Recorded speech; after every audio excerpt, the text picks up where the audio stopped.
music. There is no terrible way to win. There is only winning. We won't be out long. Take your time. Track's all yours. You ready? The name on the middle of that steering wheel should tell you that I was born ready. Hit it. Attaboy. Let me drive. I won't make a fool out of you. I got a message for all of them. Shake and bake. What does that do? Does that blow your mind? That just happened. These cars, you sit in a box, a coffin, gasoline all around you. It is like it being inside a bomb. It's tough enough being a girl on the track. Living in my dad's shadow doesn't help much. You have to be kind to the car. You feel the poor thing groaning underneath you. No race was ever won in the first corner. I'm gonna give you an engine, low to the ground, extra big oil pan, cut the wind from underneath you.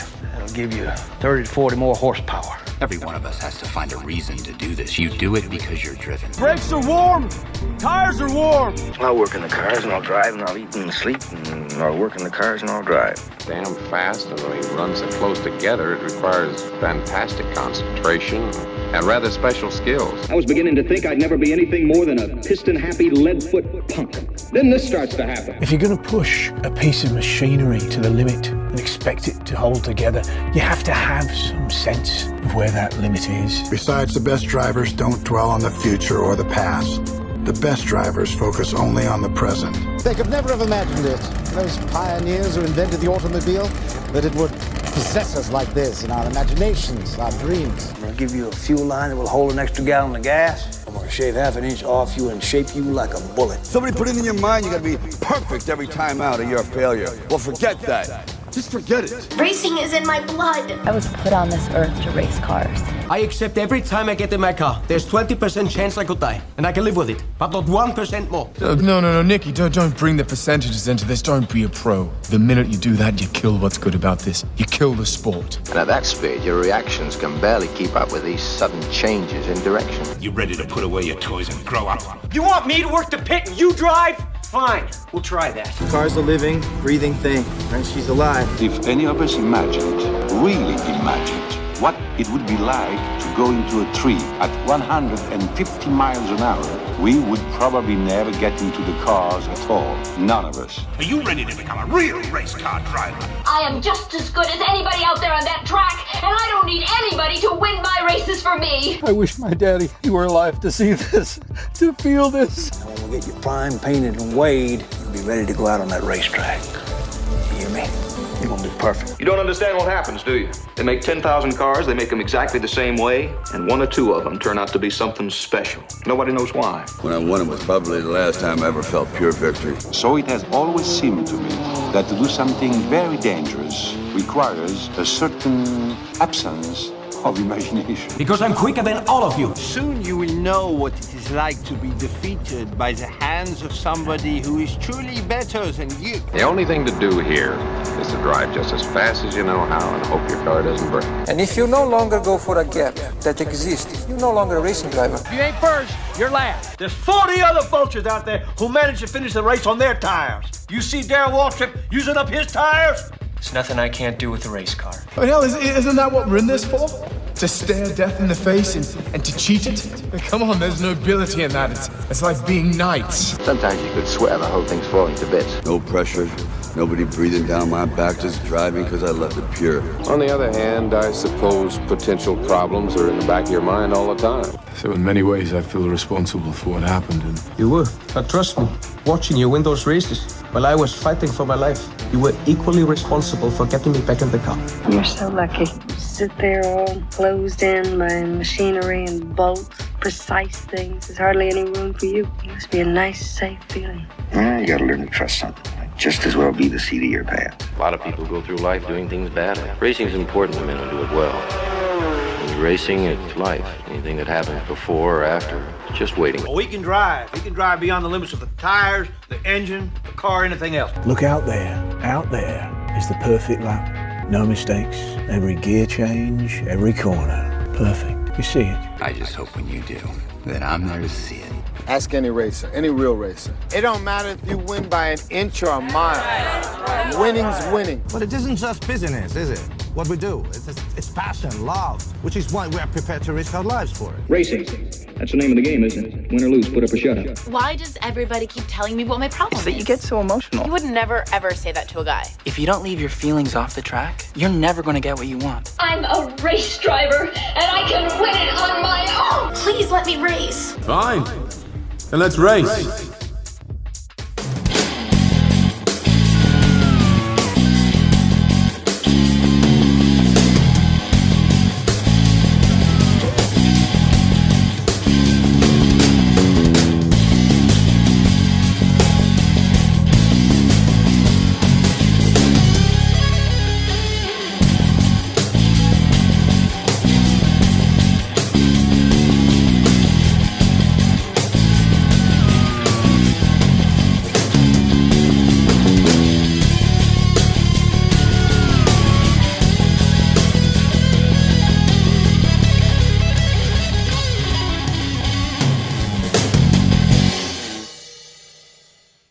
Good evening, everyone, and welcome back to the Retro Racing Managers League. It's the Mexican Grand Prix of the 1991 Grand Prix World Championship season, brought to you by Downforce Radio, Clapham North MOT, and Microprose. Hello, everybody. Jake Sanson here with you once again. It's going to be a very exciting battle here tonight on the Autodromo Hermanos Rodriguez, named after the fabulous Pedro and Ricardo Rodriguez, the two brothers who gave so much to motor racing in the 60s and early 70s. And we are going to have some fabulous racing out on the circuit here for the sixth race of the 1991 season, and it's been a very interesting battle so far. We head straight to pre-qualifying to see how things are likely to play out here on the circuit. It's Aguri Suzuki and Ukyo Katayama that have put the Hondas into pole position. They've done a fantastic job to get us into a very competitive position. Eddie Cheever and Eric Bernard are next up. Paul Tracy and the youngster Otto Rensing in the Jordan has gone straight up into the top six. Willie T. Ribbs is alongside Fabrizio Barbazza in the second Jordan. Johnny Herbert and Damon Hill in their last race for Dallara before it's all changed. Alan McNish and Roberto Moreno in the car, along with Roland Ratzenberger in the Von Metal and Joachim Winkelhock in the Zack Speed. Then it is Martin Donnelly and Eric Comas. Nicola Larini is alongside Ricard Rydell in the Real. And then we have Emanuele Pirro and Andrea De Cesaris. JJ Leto in the Monteverdi alongside his teammate Ivan Capelli. Tommy Byrne is alongside Hideki Noda in the AGS. Then Pierluigi Martini in the Minardi and Lauren Aiello in his AGS are going to battle away in fine style. So the cars are already in position. The two Hondas lining up on the front row of the starting grid. Watch out for the Eurobrun in their new chrome livery for this race in the season. Very similar to what we saw in Canada. The lights are on. They're going to go to green, and when they do, we're going to go racing for the first race of the day. And this is, of course, the one that will determine who is going to go through to the Grand Prix. The top three teams across the line will be the ones that progress to the Mexican Grand Prix of 1991. And Katayama and Suzuki have made perfect starts. Katayama's actually gone away ahead of his teammate as we go into the first corner. Everybody trying to stay out of trouble. Damon Hill's got in front of Johnny Herbert. So they battle away in the Dallaras as they work their way through the S's. No problem at all as they finish off the first sector, and it's the two Hondas, 1 and 2. Then it is Eddie Cheever in the Chrome Eurobrun. Up into fourth position. Is that a move from young Barbazza? Barbazza in the Jordan trying to work his way forward. He's actually leapfrogged past his teammate, the young Otto Rensing, the German, and has worked his way forward. So good start from Fabrizio Barbazza up into fifth position as Ukyo Katayama hits the front in the first of the Hondas with their Leighton House livery still very much abundant on that car. They have had the most consistent start to the season of trying to get their cars into the Grand Prix. They've certainly been the most prolific at doing so. Eddie Cheever, though, is putting a lot of pressure on Aguri Suzuki on the first lap of the race here. And that Eurobrun with its Ford engine is about to storm through into the final turn. Not quite. A big challenge forward there from Eddie Cheever. But what a fabulous start to the race as the two Hondas have got away and no problems at all. Otto Rensing getting himself into the mix here with Paul Tracy. And it looks as though we've already got wheel-to-wheel stuff between the Modena Lamborghinis and the Jordan Ferraris as Italian power works its way down the straight. Bernard and Barbazza with Tracy and Rensing, and Cheever's got in a second. Look in the background, Eddie Cheever has worked his way into P2 in the Eurobrun. Yes, there he is. He has got himself there into second position. And it's Bernard from Barbazza, Tracy and Rensing behind them. Then Willie T. Ribbs in the second of the Eurobruns, having just moved to that team, of course. Trying to dive up the inside. Barbazza not quite able to make the move there on Paul Tracy. Desperately trying to get through past the Modena.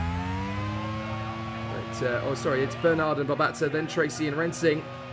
But it certainly looks as though Aguri Suzuki has not had the best of starts here. He's already fallen back from pole position, and Eddie Cheever has got away and got past him. So the Eurobrun Ford, with its all silver livery, continuing to charge its way forward. They're going to have multiple colour schemes apparently over the course of the year. They will change quite a bit, but then this is of course the last year that the the Eurogrun squad is going to run on Grand Prix racing in its current guise. The Ford factory deal properly comes into place, and they will take full ownership of the team and the team branding as well.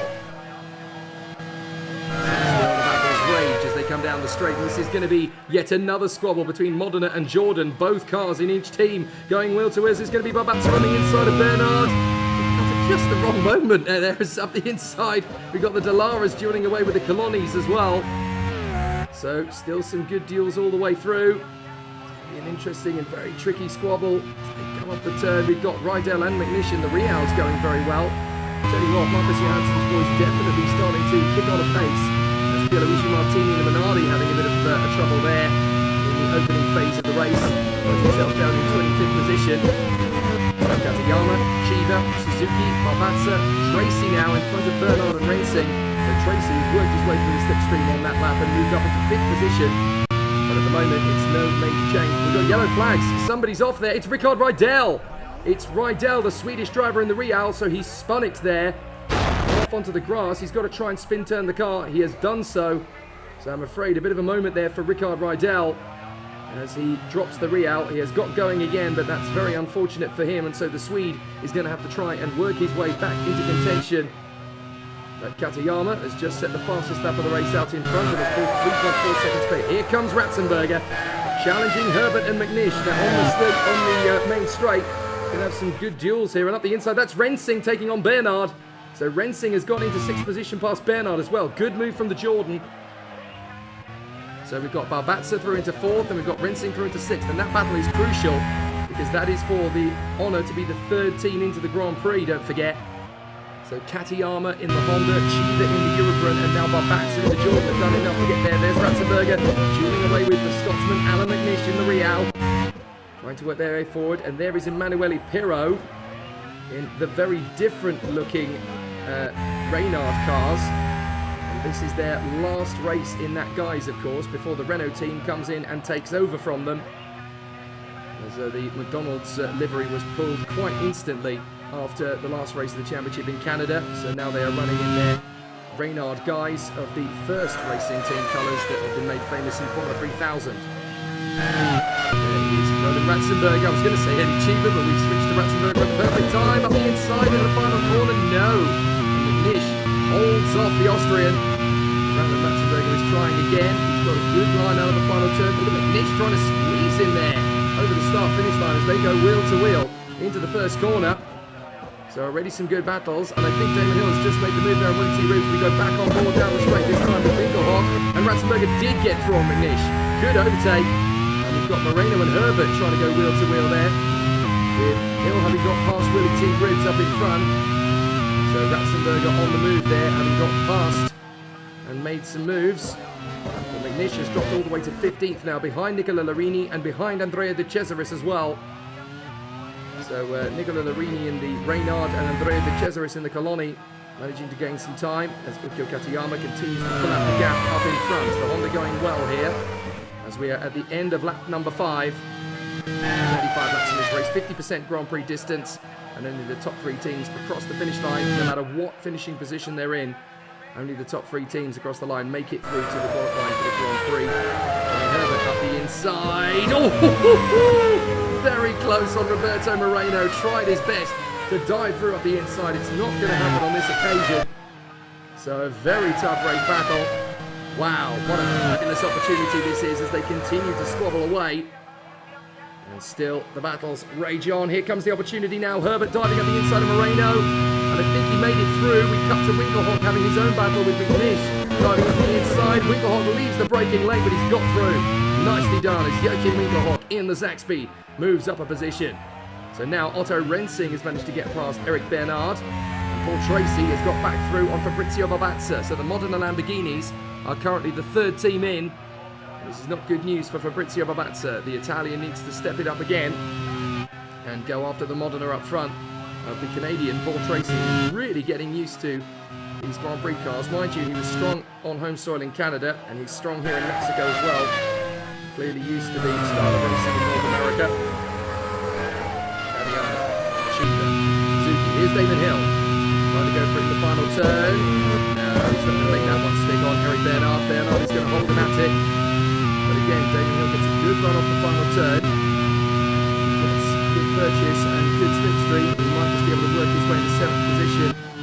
JJ Leto in the Monteverdi just missing out there to make the move on Martin Donnelly in the Fonmatal. Martin Donnelly struggling a little bit here. Look at the squabble we've got coming down the straight. So many cars getting involved in this one. And that's what's brilliant about this Autodromo Hermanos Rodriguez circuit. He gets such a long run to that first corner. Looks like it's going to be the Monteverdi up the inside to take the position. I think that was Ivan Capelli moving up into 16th position. Just getting the better of his opponents around him. As Eddie Cheever, the American, steps in and is just jogging on a pace, not really causing himself too many hassles. Comas trying to get through on the inside of Pirro, and Pirro actually holding him very nervously there at the caution point. Just tightens the car up in the braking point on the left-right chicane and holds the Minardi at bay. But Eric Comas, the Formula 3000 champion from last year, still trying to make good on his team's investment in him. Quite interesting how the Minardi actually looking fairly similar in appearance to the Reynard, but obviously that Reynard is going to be replaced by the Renault factory team. It's going to take over the assets and it will become the Renault factory team from next time out, which is already a course of contention. The Lotus team, which had, as far as they were understanding, a Renault works deal, not particularly happy. Over the first corner, and here is Damon Hill making his bid. Oh, sorry, no, that's Johnny Herbert making his bid on Willie T. Ribs. Gets through, and Ratzenberger gets through on Moreno. That's up to 11th place. I tell you what, the Austrian is having another fabulous drive here as he continues to work his way forward. Excellent racing so far here in Mexico. Damon Hill, P7, working his way through the hairpin, trying to close up on Otto Renson in the Jordan. So far, high altitude, which we thought was going to have adverse effects on the attrition rates, has not really caused too much of an issue so far. The teams knew, obviously, that it was going to be high altitude here, and therefore that would be a bigger strain. So they've obviously adjusted their setups accordingly. So still going strong. Suzuki in 3rd position. It's kind of no man's land for him at the moment. But Paul Tracy in the Modena is actually catching up to the Honda. I wonder if the Honda's got a bit of an issue here, or is just on a very heavy fuel load, trying to go the full distance without a pit stop. We now have the 2 Colonis. Moreno and the Cesaris running nose to tail with Joachim Winkelhoff in the Zach speed closing up on them. Opportunity knocking down the straight as Andrea de Cesaris goes wheel to wheel with his teammate Roberto Moreno. No team orders in that Coloni squad. And there is a good opportunity to try and drive up the inside line as Eddie Cheever runs in P2. Suzuki 3rd, Tracy 4th, Barbazza in 5th position. Marini working his way through the chicane and back onto the power, through the left, through the right. All going full guns at the moment. So Katayama leads the way from Chiba now by 7.5 seconds as we approach the half-distance point in this pre-qualifying encounter. But certainly going very well at this precise moment in time. In a good position as things continue to progress. Katayama having a very good race of it at the moment, out in front, just stretching his legs. No major concerns. Nothing to really write home about from his point of view. Taking it all nice and easy. Starting battle. And a good performance from everybody. We'll come through to the end of the 10th lap, so almost 1/3 distance. Katayama, Chiba, Suzuki, Tracy. Here comes Winkelhoff trying to make the bid now on the inside of Moreno. Oh! Neither driver was prepared to give best then, and I think Winkelhoff had to bail out of it. Indeed he did, but he just feathered the throttle, so now he's got a chance on Moreno. So we'll have to see at the end of the straight if he picks that up. Here is Winkelhoff. We go back on board with him. Just doesn't have the legs on that Poloni to really make the bid on the inside line. Now he's going to leave the braking late. That's how you do it. Get back in the slipstream, wait for the braking zone, and job done for Joachim Winkelhoff. Team boss Gemma Dixon's going to be very happy about that one. Up to 14th place goes Joe Winkelhoff. So through comes Eric Bernard. Eddie Cheever, my apologies. Eddie Cheever in the Eurobrun Ford. A lot of speculation as to what brand name they're going to run with next year. Will it just be the Ford Grand Prix team? Will they have Aston Martin? Or will they even bring Jaguar to Formula 1? In either of the latter cases, it'll be the first time that Aston Martin and Jaguar have had a presence in Formula 1 since the 1950s. So it will definitely cause a lot of interest if that's the case. Ratzenberger going for Ribs. Oh, Ribs ran out wide. Very wide there. Now, did he relent? No, he didn't. He somehow held it together. But now Ratzenberger has got Willie T. Ribbs on the ropes. As Suzuki, as you can see, is falling into the clutches now of Paul Tracy in the Modena. As we ride on board with Ribbs, Ratzenberger's going to try and come through on the inside. It's better of it, or at least slots back into the slipstream through turn 1. It doesn't go for the overtake. There's still plenty of opportunity here for the Fonmetal squad. And it's very exciting and unique Lego livery. Basically taking the mickey out of the Formula 1 models that they have released in the past. Ratzenberger still trying to get past Ribbs, he's still not managing it. Now here's Ivan Capelli in the Monteverdi. Oh, he really tried there on Moreno. Hasn't been able to work it now. Here's Hideki Noda, the Japanese driver in the Duracell AGS Jug. He's trying to close up Martin Donnelly in the second of the Fonmetals. Great battles all the way through this field. This new format for Grand Prix racing that came in at the start of 1990. It's definitely ensured that we still have 23 Grand Prix teams on the grid. There's a little bit of a hiccup towards the end of 1990, but the 1991 format certainly seems to be on point, and I can tell you there's a lot of interest in Formula 1 for next year now as well from a lot of other teams, a lot of other manufacturers trying to get involved. Moreno still thwarting the onslaught there of Ivan Capelli. Capelli trying again here to get the move up the inside line. As we look back to Chiva, and I can tell you that the Cesaris is watching a fabulous battle up in front between Ratzenberger, Ribbs and Larini. Is there going to be a late bid on the inside of Moreno? There is, and Capelli does put the Monteverdi up in position. And how about this? Ukyo Katayama is already closing in on JJ Leto to lap him in the Monteverdi, so there's definitely something wrong with that Monteverdi. It shouldn't be this early that they're lapping him. And JJ Leto has got some kind of an issue. And it looks to me as though we've already had a retirement. I didn't really pick up on who the retirement was. We didn't see it. But Leto in 25th position is being lapped, so somebody's clearly fallen out of the race. I didn't see who that was, unfortunately. Katayama, Chiva, Suzuki, and then Tracy and Barbatza. Then Rensing, Hill, and this man, Eric Bernard, who's not actually having as sweet a time behind the wheel as he would like to. I wonder if he's gone for the heavy fuel strategy, because he is falling ever closer into the clutches of Johnny Herbert. But Dallara is going well, and they're going to be kicking themselves because next time out, of course, they're not going to have either Damon Hill or Johnny Herbert behind the wheel of their cars. Johnny Herbert has signed a deal with Benetton to join their testing ranks in order to help move them forward and become championship contenders for 1992 on the proviso that he gets a race seat with them. Whether or not team boss Last Lap Lucy, as she is known, is going to stand to that, we don't know, but that's what Johnny Herbert has said in the press. And Damon Hill is going to be joining the Renault team that will start from the French Grand Prix. He's teaming up with Jean-Marc Gounon, who will make his first appearance in 1991. Their way forward. So what happens to the Dallara team? Well, they are taking on the outgoing Reynard drivers, the two Italians, Nicola Larini and Emanuele Pirro. We've got a retirement. It's Noda. Hideki Noda has pulled out of the race, so that's who is retiring from the race then. So Hideki Noda has had mechanical problems on the main straight, and I'm afraid he is out, as Aguri Suzuki has lost third position to Paul Tracy. So Tracy in the Modena has come through into third position. So now we have three different teams in the top three, so it's nice and straightforward as to who is going to get through to the Mexican Grand Prix in this pre-qualifying session. And we're watching Martini slowing. Martini in the Minardi is slowing to a crawl. Well, that is very unfortunate. Pierluigi Martini pulling the Minardi out of the race. So very unfortunate indeed now, as the competition is having a very tall race of it, and so unfortunately that's Martini joining Hideki Noda on the sidelines. Two retirements then on the 14th lap as Eddie Chiva goes past the scene of the incident. Yellow flags are out, no overtaking, so not a major concern. And Rickard Rydell is about to be lapped here by the race leader Ukyo Katayama. So Ukyo Katayama having a bit of an interesting race of it. Now Johnny Herbert is all over the back of Eric Bernard. Now where's Johnny Herbert going to get the move here? Because I have a feeling that Eric Bernard and Aguri Suzuki on similar race strategies. They're on no-stop strategies. They basically top the car up to the brim. They're trying to go the full 35 laps. Here comes the move from Johnny Herbert. He's not going to get there. So Johnny Herbert has to wait. Does not make the move on Eric Bernard, but he is going to try down into the first corner. Bernard's going to have a very heavy Modena. Herbert goes to the right, then goes to the left. Now he's going to try again as Martin Donnelly in and the Fonmetau is having some handling difficulties by the look of it.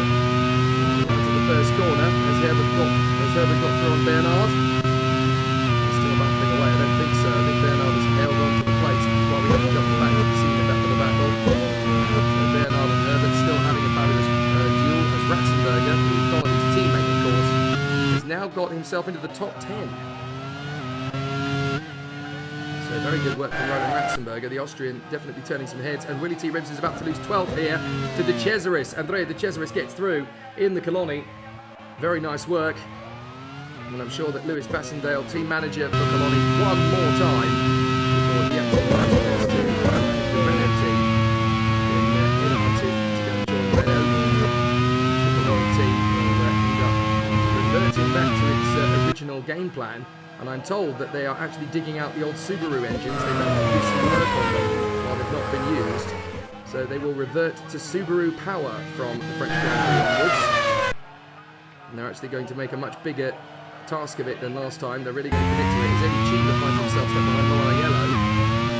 Katayama still running a good race on lap 16. I thought he might have some acceleration issues there coming off the S's, but no. He's just putting himself into a good position.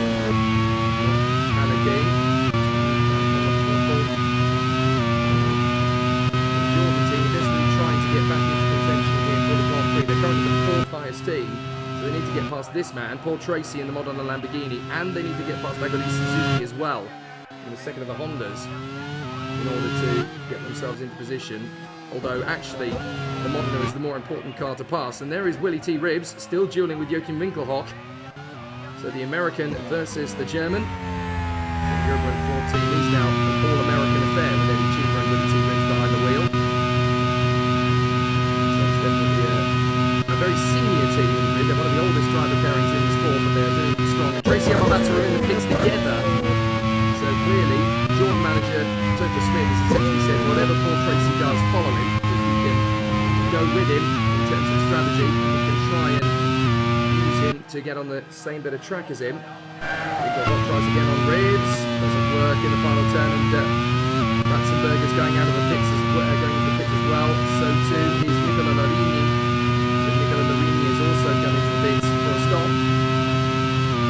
So still they battle on. And I think Ivan Capelli, yes, Ivan Capelli is now into the pit lane as well. The final turn, Martini's going to make up some places. Comas, I should say, is going to make up some places. Martini isn't, because he's out of the race, unfortunately. Through the left, through the right goes Suzuki. There is Jordan of Otto Rensing in the background. Very talented German Formula 3 champion. And Katayama comes into the pits. Now, that's obviously going to change hands, but Aguri Suzuki is hoping to get out onto the main straight in effectively the lead of the two Hondas. Cheever's in the pits as well, I note. So Aguri Suzuki should take the lead of the race here, which he does. But Katayama and Cheever are obviously going to go through in very close proximity. Katayama has actually rejoined in second place as Damon Hill comes into the pits as well in the Dallara. Here's the nice race for the Dallara team before he switches to the Renault squad. There is Otto Rensing in third position. Well, there was, as Winkelhock is still dueling with Willy T. Ribbs. They're still having a fabulous squabble as we reach the halfway point in this pre-qualifying race. Still ramping up the pace. Willy T. Ribbs wheel to wheel here with Joe Winkelhock. They're now up into the top 10 courtesy of some of the pit stops. But Winkelhock wants to move on. Ribbs, he's going to leave his braking late, and he's got him. This time Willy T. Ribbs has to relent. He has to let him go. So Winkelhock through into 9th position. Good work. So here is Mikko Katayama. Having made his pit stop, he is now behind his teammate, but I don't think his teammate is going to come in. So the Hondas are going to be first and second again. Rensing is now in third. I don't see him pitting, so this might be a good tactic from the Jordan team to put Otto Rensing into third position and just see if he can hang on to it, because he's a good dozen seconds or so in front of Herbert and Bernard, who have also not pitted. Oh no, Rensing is pitting. Rensing is pitting. I thought they were going to try and leave them out, but fair to the young novice. Fantastic run. So Eddie Cheever dueling away here as they battle away again. Cheever now dueling with Eric Bernard to try and get into third position again, and should have fresher tyres in order to combat that. So has Chiva got into third position? He has. He's just made the move on Bernard, and the Hondas are working their way past the sole remaining Duracell AGS of the Frenchman Laurent Aiello. So they will continue their little squabble and have a great race of it. 18 laps completed. Aiello gets out of the way. Oh, Eddie Chiva overshooting it into the wall. Oh, not good for the Eurobrunnen, and unfortunately he's damaged his front wing on returning to the circuit. So Bernard in the Modena goes through, so does Tracy, and Barbatza in the Jordan is going to be promoted up into effectively the third best team position. So Chiva's going to have to come in to repair that front wing. Big mistake from Eddie Chiva, as now Katayama on the fresher tyres is going to try and take on his teammate Aguri Suzuki. They go side by side. There are no team orders at this Honda team, and there's been more than one rumour circulating in the paddock. Well, about the fact they don't get on. Katayama has got past Suzuki into turn one, by the way. Bernard and Tracy having a similar squabble. And Tracy, a lot of people stating that this guy's got quite the temper on him, as Eddie Chiva comes into the pits then to repair his car. Very unfortunate, and that's the Eurobrunnen challenge over for a while at least. At the inside, Tracy gets into third. He manages to get past Bernard. Aguri Suzuki just watches his teammate disappear. Here comes Johnny Herbert, flying his way forward. On the inside of Moreno, this is the 9th position. Delara have an outside shot here to qualify, you know. Because we've got Honda 1 and 2, Modena 3 and 4, Jordan 5th and 6th, and then it's Damon Hill and the Delara, so they might have a chance to get through here, but then so could Eurobrunnen with the American driver Willie T. Ribbs. Eddie Chiva has rejoined down in 13th after his problems. So they've repaired the car, but they've definitely lost a lot of time. Here's Moreno and McNish, and then we come back to the Hondas, who are on lap 21 out of 35. Closing stages then of this race, well into the second half. And diving up the inside, that's a lovely move there from the Reynard on the Fond Metal of, I think, Martin Donnelly. So that is just outside the top 15 that we're looking at on your screen. For some reason, the graphics for race position in the bottom half appear to not be working on this occasion. Must be the frequencies we're playing with here in Mexico. Moreno running away with Johnny Herbert, and once again the British driver attacks the Brazilian coming off the final turn and onto the home straight. Johnny Herbert will try again, down to the first corner. Katayama continues to lead with Joe Winkelhock. Is he having a battle? He is indeed, with his own teammate, Tommy Byrne. Wants to showcase that he is the better of the Zach speeds. So Tommy Byrne, who decided to stay out rather than come into the pits, has now got to battle with his teammate Joe Winkelhock in the final few laps of the race. But this is great news for the Modena squad, as Tracy has pulled away from Bernard, and it looks as though the Modena Lamborghinis are going to qualify for the Grand Prix. They're certainly doing a great job of it at the present moment. Experimenting with different nose configurations through the year. They can choose between a high nose or a low nose. And I think apparently after the British Grand Prix, there's a good chance that that decision could well be formalised. So they actually have to permanently decide what they're going to do with their cars. So for 1992,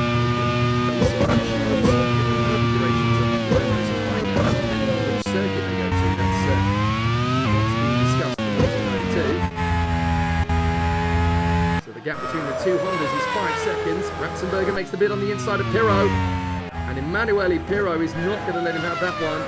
But Ratzenberger was actually very sensible. He backed off the throttle, he flipped it, and now he's still in the slipstream for Pirro, so he can have a go down in the first corner. If I'm Ratzenberger, I'm tucking back in behind Pirro, which he does.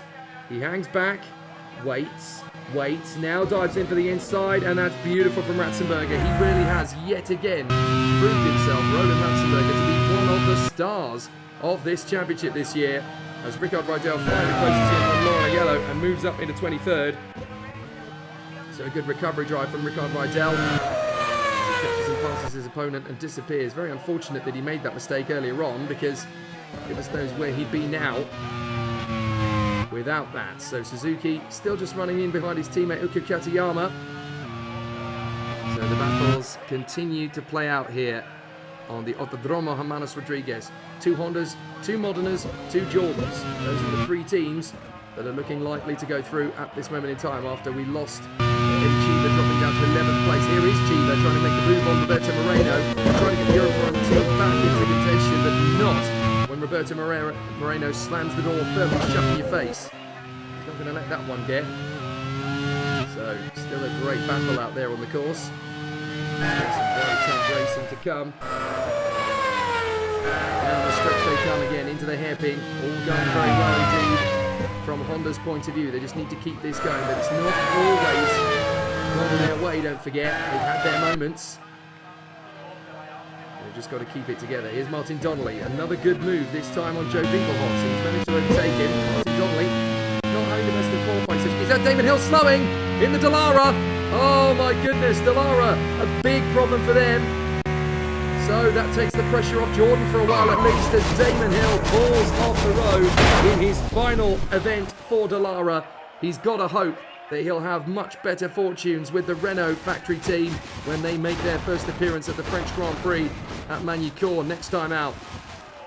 Well, bitter disappointment for Damon Hill and the Reynard team. But it's definitely going to be an intriguing one for them as Ukya Katayama now finds himself in traffic, working his way through the back markers. He's just got past one of the Monteverdis. I think that's going to be Leto. And next up, he's got Tommy Byrne to deal with in the Zach Speed.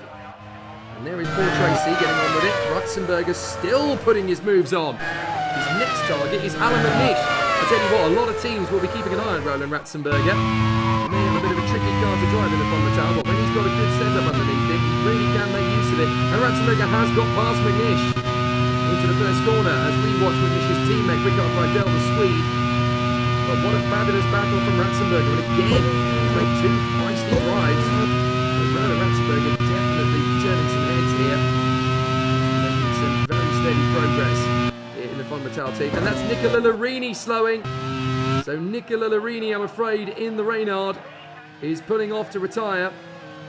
So that's Nicola Larini's final race for Reynard before he switches to the Dallara team. So Larini in dire straits there, I'm afraid, but his race has come to an end. So Nicola Larini, who will join his current teammate Emanuele Pirro at the Dallara squad from the next round. Oh, it's a suspension failure. You can see it there on the right front. So that's all gone very badly wrong indeed there for Nicola Larini, as Paul Tracy continues on his way. And Willie T. Ribbs has come into the pits. So more problems at Eurobrun.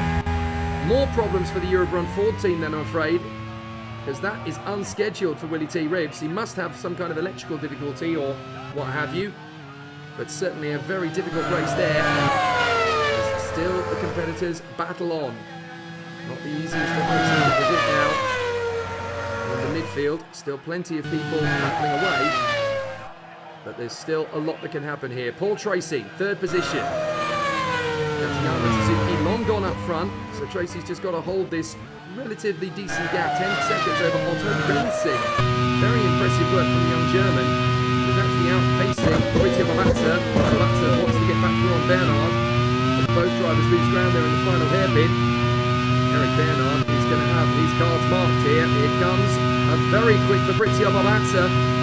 Ferrari engine clearly has a little bit more grunt down the straight than the Lamborghini. And I think Bernard is going to lose out to Fabrizio Babatza here into turn one. Babatza is definitely going to go for it in the braking zone. No, Bernard has held on to fifth position for the time being. But this is such a good run from the young German Otto Rensing, the German Formula 3 talent. Really putting on a bit of a show. He actually swapped out for Carl Benlinger for this race. The Jordan team also used the opportunity to assess him. And Ratzenberger on the move again. 9th position now. Dives in on Roberto Moreno. I tell you what, Roland Ratzenberger is absolutely the driver of the day. Not for the first time. Excellent work from the Austrian. There's got to be some teams out there who'll be keeping an eye on this boy. What a fabulous run from Roland Ratzenberger. So there he is, Paul Tracy. Having a very intriguing run of it. Fabrizio Babatza tries again on Eric Bernard. Oh, and Bernard is forced to drift out wide, but he cuts back across. So again, Bernard and Babatza having a fantastic deal for fifth position. Jordan wanted to strengthen their position by putting Babatza ahead of Bernard if they can. And Paul Tracy is just ticking over laps at this moment in time. Can Barbatza get the deed done again on Eric Bernard into the first corner? No, he can't. But De Cesaris takes on his teammate Roberto Moreno. And what a move there into the Parabolica. Into the Peraltada, I should say, the final turn of the course. As Fabrizio Barbatza is tuning again with Eric Bernard, and this time he's not through. Bernard is absolutely relentless. You're not getting by, mate. You've got to come up with something very special to catch me out. It's a very good battle between Bernard and Barbatza. The two of them having a terrific race. Modena versus Jordan, Lamborghini versus Ferrari, Frenchman versus Italian. Excellent racing. Barbatza's all over the back of Eric Bernard. Come on, man, get on with it. And they continue to duel. Excellent stuff. There's Alan McNish, currently running in 12th position in the Real.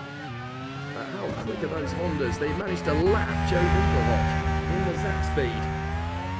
So the Honda team very much having a tough time of it at the moment in Grand Prix races, but in these pre-qualifying races, they absolutely launch away. As Eric Bernard is in the pits. Bernard is in the pits in the closing stages. Oh, he's got a problem now. Well, that's nice and easy for Barbatza as Katayama is having difficulties lapping the Reynard. And that's really held up Katayama. He won't be happy about that, but that definitely hampers the progress of Modena. It really improves things for Jordan, as their cars are now 4th and 5th, and into 6th place comes Johnny Herbert in the Dallara. So what if one of the big teams up in front has a real problem in these last 8 laps? Dallara could benefit. Oh, still this incredible duel going on here between Capelli, JJ Leto and Donnelly. Donnelly trying to squeeze JJ Leto for all he's worth. But Leto is going to make the bid here. Young Finnish talent, Jyrki Järveletto. Everybody knows him as JJ. And up the inside he goes, and he's got the place as we look back at Oguri Suzuki. So JJ Leto gets through in the Monteverde. Very nicely done. And then behind we've got Tommy Byrne there in the Zach Speed trying to work his way forward as well. So still plenty of battles to come in the closing stages. Ratzenberger has got past De Cesaris now as well. So Roland Ratzenberger absolutely storming his way through the field. He's up to 8th position, and certainly one of the drives of the weekend so far. And this is only pre-qualifying as Bernard now makes his move back on Moreno into 10th position through the Peraltada to try and assert himself back into that top 10. But as long as his teammate Paul Tracy remains in the top 5, then the Modena Lamborghini team will be starting the Mexican Grand Prix even despite the problems. Fabrizio Barbatza locking up in the hairpin. He's got to be careful. But the Italian has definitely been outclassed by his young whippersnapper teammate here, hasn't he? Otto Rensing, driven very maturely through the pit stop phase. And the German is being assessed over these 2 races. And he's having a go in the car. Well, Topher Smith's got an interesting decision to make for 1992, doesn't he? Because he's got 3 drivers and they're all very good. But who stays and who goes as Otto Rensing laps the Duracell AGS. That one is so satisfied on his debut in Mexico. And in the background you can see Barbatza. It'll be causing Fabrizio Barbatza some discomfort, I'm sure. So the teammate disappearing into the distance as Tracy is slowly and gradually catching Egoli Suzuki for second. But I don't think he's going to catch him in time to displace him. And even if he does, it won't change a thing in terms of who goes through to the Grand Prix tomorrow. It's only the first 3 teams, no matter how many members of the team are on track. Those 3 cars of different teams across the line go through to the Grand Prix. So at the moment that is Honda, Modena and Jordan. But Eddie Cheever is doing his best to try and get himself back into that top 5, but I think he's only going to manage to get past Johnny Herbert before this race is out. As we look at Roland Ratzenberger, 8th position. Great run by Austria. Absolutely for me, other than Otto Rensing, who's done a great job on his debut, I would say probably Roland Ratzenberger is the driver of the day here in this pre-qualifying bout. He has driven beautifully all the way through, every overtaking opportunity, every battle, and he has made himself a part of it. Very good racing so far, very good competition. As we watch Eddie Cheever trying to close up on Johnny Herbert. This is for the top 6. And this is to try and salvage something in the Euro 14. But they're really struggling. And of course, if Paul Tracy were to drop out of the race now, this would be the battle for the third team into the Grand Prix. So that's why it's important for Cheever to get through past Johnny Herbert. He's going to try as we go to Tracy at the wrong moment. Cheever did get through though. Cheever is in front of Johnny Herbert. So excellent run so far for the Hondas in front of Paul Tracy. Then Otto Rensing, Fabrizio Bavazza and Eddie Cheever as Pirro chills away here with the Minardi of Eric Comas. So Eric Comas having a strong time of it. As he chills away here with Emanuele Pirro, who of course is in his last race in the Reynard before he switches to the Dallara Italia squad. So here is Eric Comas trying again here on Pirro. No, he thinks better of it, he bails out of it, and behind him he's got Ivan Capelli in the Monteverdi Vaillant, trying to work their way forward as well. 4 laps to go. And here's your leader, Ukyo Katayama in the Honda. Japanese team still doing a grand job as Comas tries again on Pirro. No, sir. You're not going to get through there. As far as Emanuele Pirro is concerned, that's not happening. So they continue just to try and tick things over as much as possible. Aguri Suzuki, second position behind his teammate Katayama, right on board with Eric Comas again. That is Ratzenberger losing out to Bernard. Don't tell me that Ratzenberger's got a problem now all of a sudden. Ratzenberger has lost ground to the hard-charging Eric Bernard. I think that's just the model of the Lamborghini getting himself back into contention, having lost ground earlier on. That's the first time Ratzenberger's been overtaken all race. He got very close in the Perotada. So Winkelhock is now taking on Alan McNish. This is Real versus Zach Speed. And behind them, you've got Willie T. Ribbs in the Eurobrun trying to gain ground after his earlier problems. So Cheever's up to 6th. Winkelhock made the move there on McNish. So Cheever's back into 6th. Ribbs is up to 14th after his problems. But I fear that unless Paul Tracy drops out of the race in the last 3 laps, Eurobrun are not going to be in the Mexican Grand Prix as much as they want to be. They've had their problems for both cars. Cheever going off the road and damaging his front wing. And then Ribbs, who believed having some kind of throttle problem, but have managed to get back to the pits, of course. So very tough stuff, but still the battles rage here as we have just 3 laps to go, although Ukyo Katayama is on the 3rd sector of lap 33. Well clear of these guys. Cheever is now almost a minute back from the Hondas. Here's Paul Tracy, 3rd position. He's just managed to deal with Martin Donnelly in the Fonmetal. Here is the move from Willie T. Ribbs. He can't get past Alan McNish. Which is far too talented a driver to let a cheeky move like that get away from him. Going to try again though, Ribbs. He's got superior power in that Ford engine. They're really going to work on that over the course of the off-season of 92. Expect them to be big players next year. But Paul Tracy working hard, and Ribbs is going to have more pressure from McNish down in the braking zone. I think he slipped in behind Willie T. Ribbs' slipstream to try and make his bid back. It just didn't work out. There is a little bit of interesting conversation about the Mexican Grand Prix because there is already a bit of a rumour going around that this race will not return for 1992. Obviously the teams have their say as to which race circuits are on the calendar for next year. They want to have as diverse a calendar as possible.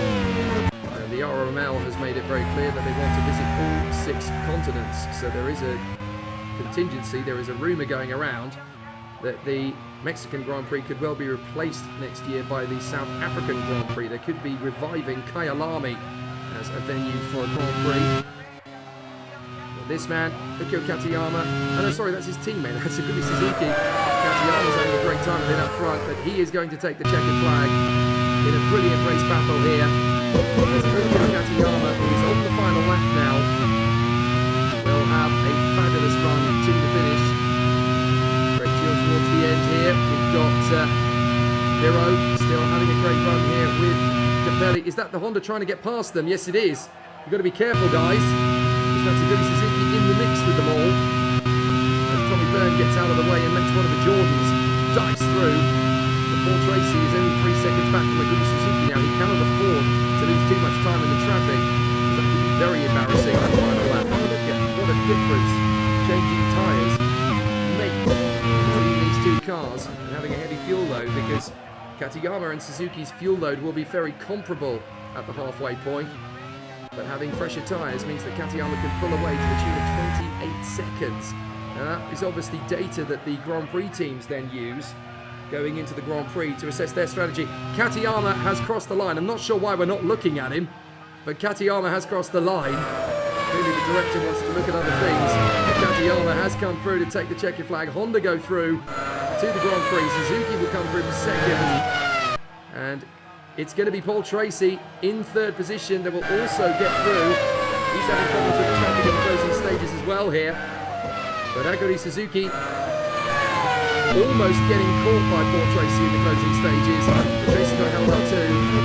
And that's the Von Metal of Martin Donnelly coming through as well to finish up.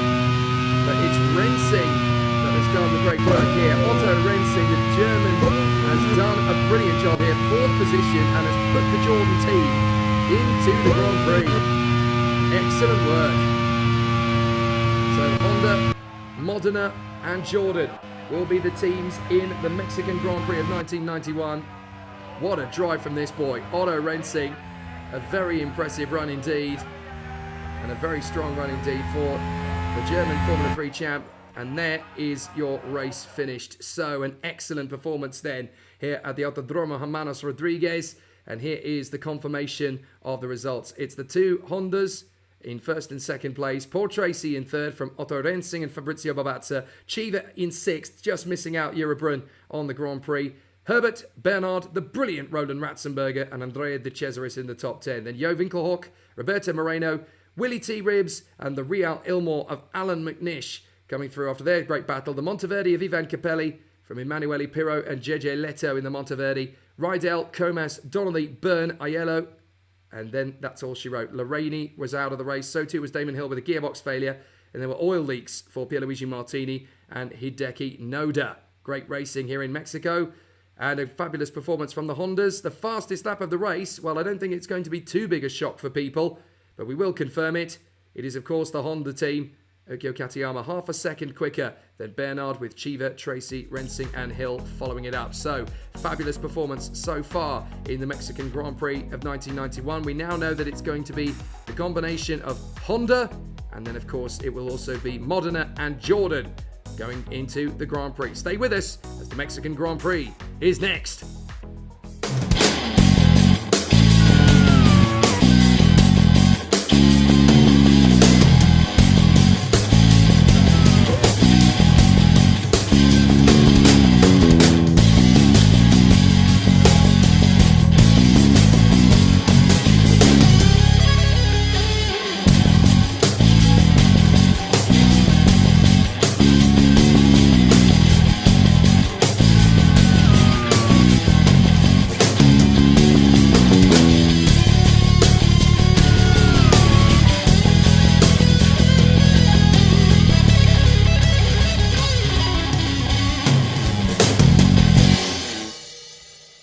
And so here we go then, folks, the Mexican Grand Prix of 1991. It's going to be a really interesting challenge. Obviously, Williams have renewed confidence after their man Ayrton Senna won the Indy 500 last month. It's going to be a really exciting battle for the Williams team to try and continue to maintain this onslaught. They're going to have big pressure, I'm sure, from Ferrari, from McLaren, and also from the likes of Lotus. It's going to be a really interesting challenge, but it is first blood to Williams. Ayrton Senna pipping Michael Schumacher by nearly 0.7 of a second in qualifying. The McLaren of Gerhard Berger going well in third on the grid from the Williams of Thierry Boutsen. Then the Brabhams of Prost and Hakkinen, they are on the third row. Nigel Mansell's Ferrari alongside the Ligier of Riccardo Patrese. Then Alboreto in the Lotus and Nannini in the second McLaren. The Tyrrells of Jean Alesi and Rubens Barrichello are filling up the sixth row of the grid. Then Nelson Piquet in the Arrows and Warwick in the second Lotus. Frenson's Arrows is alongside Mauricio Gugelmin in the first of the Lolas. Then Eddie Irvine in his Ligier. He really struggled in qualifying, as did Stefano Modena. And then it's Aguri Suzuki alongside the Benetton of Martin Brundle. They really haven't clicked with that car yet. Okio Katayama is alongside Mark Blundell. And then Fabrizio Bobazza, Otto Rensing, the two Jordans on the 12th row. And then Bernard and Tracy in the two Modena Lamborghinis filling out the grid. So let's get ready then for the Mexican Grand Prix. Ayrton Senna, the world champion of 1988, alongside Michael Schumacher, the young pretender, star of Group C, and now here he is racing for Ferrari in Grand Prix. Already a Grand Prix winner. Berger and Boutsen on the second row. Watch for Prost in the Brabham. Away we go. The Mexican Grand Prix of 1991 is underway. to the first corner. A good start by Boutsen. He's already leapfrogged past Berger, but Schumacher's made an absolute flyer. Schumacher has beaten Senna off the line perfectly, so it's the Ferrari that leads the way, but Ayrton Senna is already pressuring Schumacher into turn 1. Well, that didn't last long. Schumacher led initially as the field works its way through. Oh, and that's Barrichello. He's been nudged into the first corner there. The Tyrrell driver keeps going. Hopefully he hasn't got too much damage, but certainly a little bit of a hiccup there for the young Brazilian. One of the youngest drivers in the Grand Prix paddock, getting his first shot really. And a lot of drivers arguing that he's not quite ready yet for Formula 1. Barrichello seems to be absolutely adamant to prove that he is. He's only 19 years of age, of course, the Brazilian. So Senna in front of Schumacher, Berger in the McLaren, then Boutsen, Hakkinen, Prost, Alesi, Mansell, Alboreto and Frentzen, who's made a terrific start in the Arrows. The Heinz-Howard Frentzen doing a great job off the line. Still got plenty of talent. It was tough that he got dropped from the Tyrrell team, but Tyrrell still have rights over his contract apparently, so they can call him back to the Tyrrell team whenever it's needed, as far as I'm aware, in terms of the rights of the contract. And here comes Thierry Boutsen. He's going to be putting Gerhard Berger under massive pressure as Ayrton Senna leads the Mexican Grand Prix. We have 69 laps of this incredible circuit to negotiate. We've had the first one already. Boutsen charging forward. So really good work with the Porsche engine, obviously returning to the Formula 1 fray, having been out since the end of the 1987 season. They came back in 1990. Obviously they had a great union with McLaren, with their tag-badged Porsche engines from 1984 to 1987. In that time, of course, they managed to win a phenomenal... I'm trying to remember how many titles they won. They actually won 3 world titles out of those 4. They won with Lauda and then twice with Prost. Porsche engine is competitive again. As Kitayama and the Honda tries to battle in with the Benettons. They're having a really tough season, the Benetton team. They are nowhere near where they're supposed to be.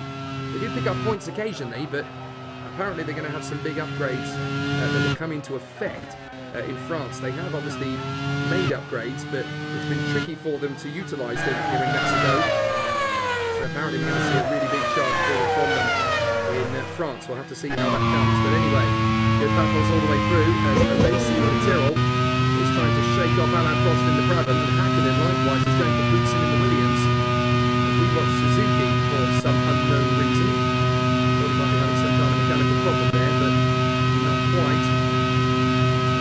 Some moments.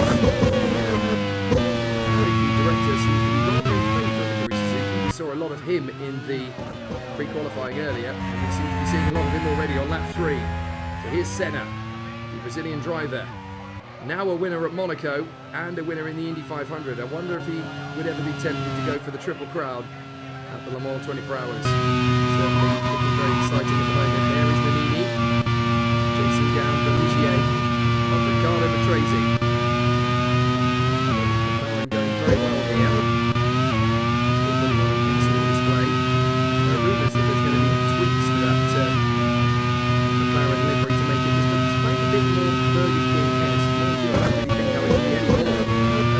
Appropriate to the livery that it's currently got to the logo. I think it works quite well. The original red and white, they've been able to incorporate it and keep it in place. But now we've got a bit of an issue as we're going to see the McLaren really lose out here. Berger's going through past Schumacher. We haven't seen how that's happened, but Schumacher's dropped to 3rd position behind the McLaren of Gerhard Berger. And now we've got the Arrows having runs. Schumacher's dropping big time. Schumacher's really dropping back. I think Schumacher's got a problem. Hakkinen's through to 3rd, Boutsen's through to 4th, and Schumacher is slowing. Schumacher is slowing big time as Nannini tries to take on Patrese. Schumacher loses out to Prost. So the Ferrari is really dropping. I wonder if he's got some kind of electrical problem or a stuck throttle, whatever it might be. But certainly Schumacher's got a big problem with that Ferrari. Having led on the run to the first corner and let Senna go, he's now dropped behind Berger, behind Hakkinen, Boutsen, Prost. I think he's in danger of dropping behind Alesi. He has now dropped behind Alesi and Mansell. So Schumacher, I think, heading for the pits. No, he's not heading for the pits. He's trying desperately to dive for the pits, and he ended up having to cut across the grass. He spun the car. So Schumacher has spun the car on the way to the pits. He's trying to get into the pit lane. There you go, he had a throttle problem, that's what it was. He has spun the car in the final turn. Now, can he get the car back to the pits so that they can reset it and figure out what is wrong with the Ferrari throttle? Because if not, then Michael Schumacher is out of this race on only lap 5. So there's yellow flags. He's trying desperately to get back to the pits.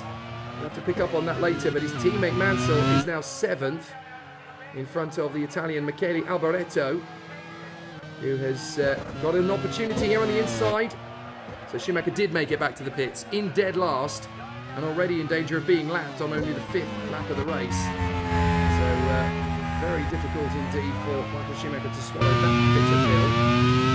And Senna is in leader from Berger, Hakkinen, Boutsen and Prost as we look at the Modena Lamborghini of Paul Tracy.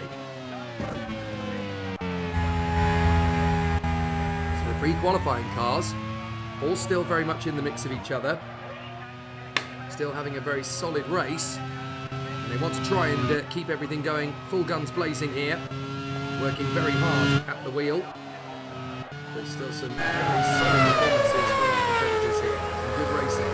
Now we watch again. Mark Blundell in the Benetton trying to increase his fortunes. I think there was some toy reactions from Martin Blundell hearing that Johnny Herbert was going to be joining the Benetton team. Getting a bit concerned that maybe their seats are not quite as safe at Benetton as they thought. Well, there is Schumacher. He's back on the track again in the Ferrari.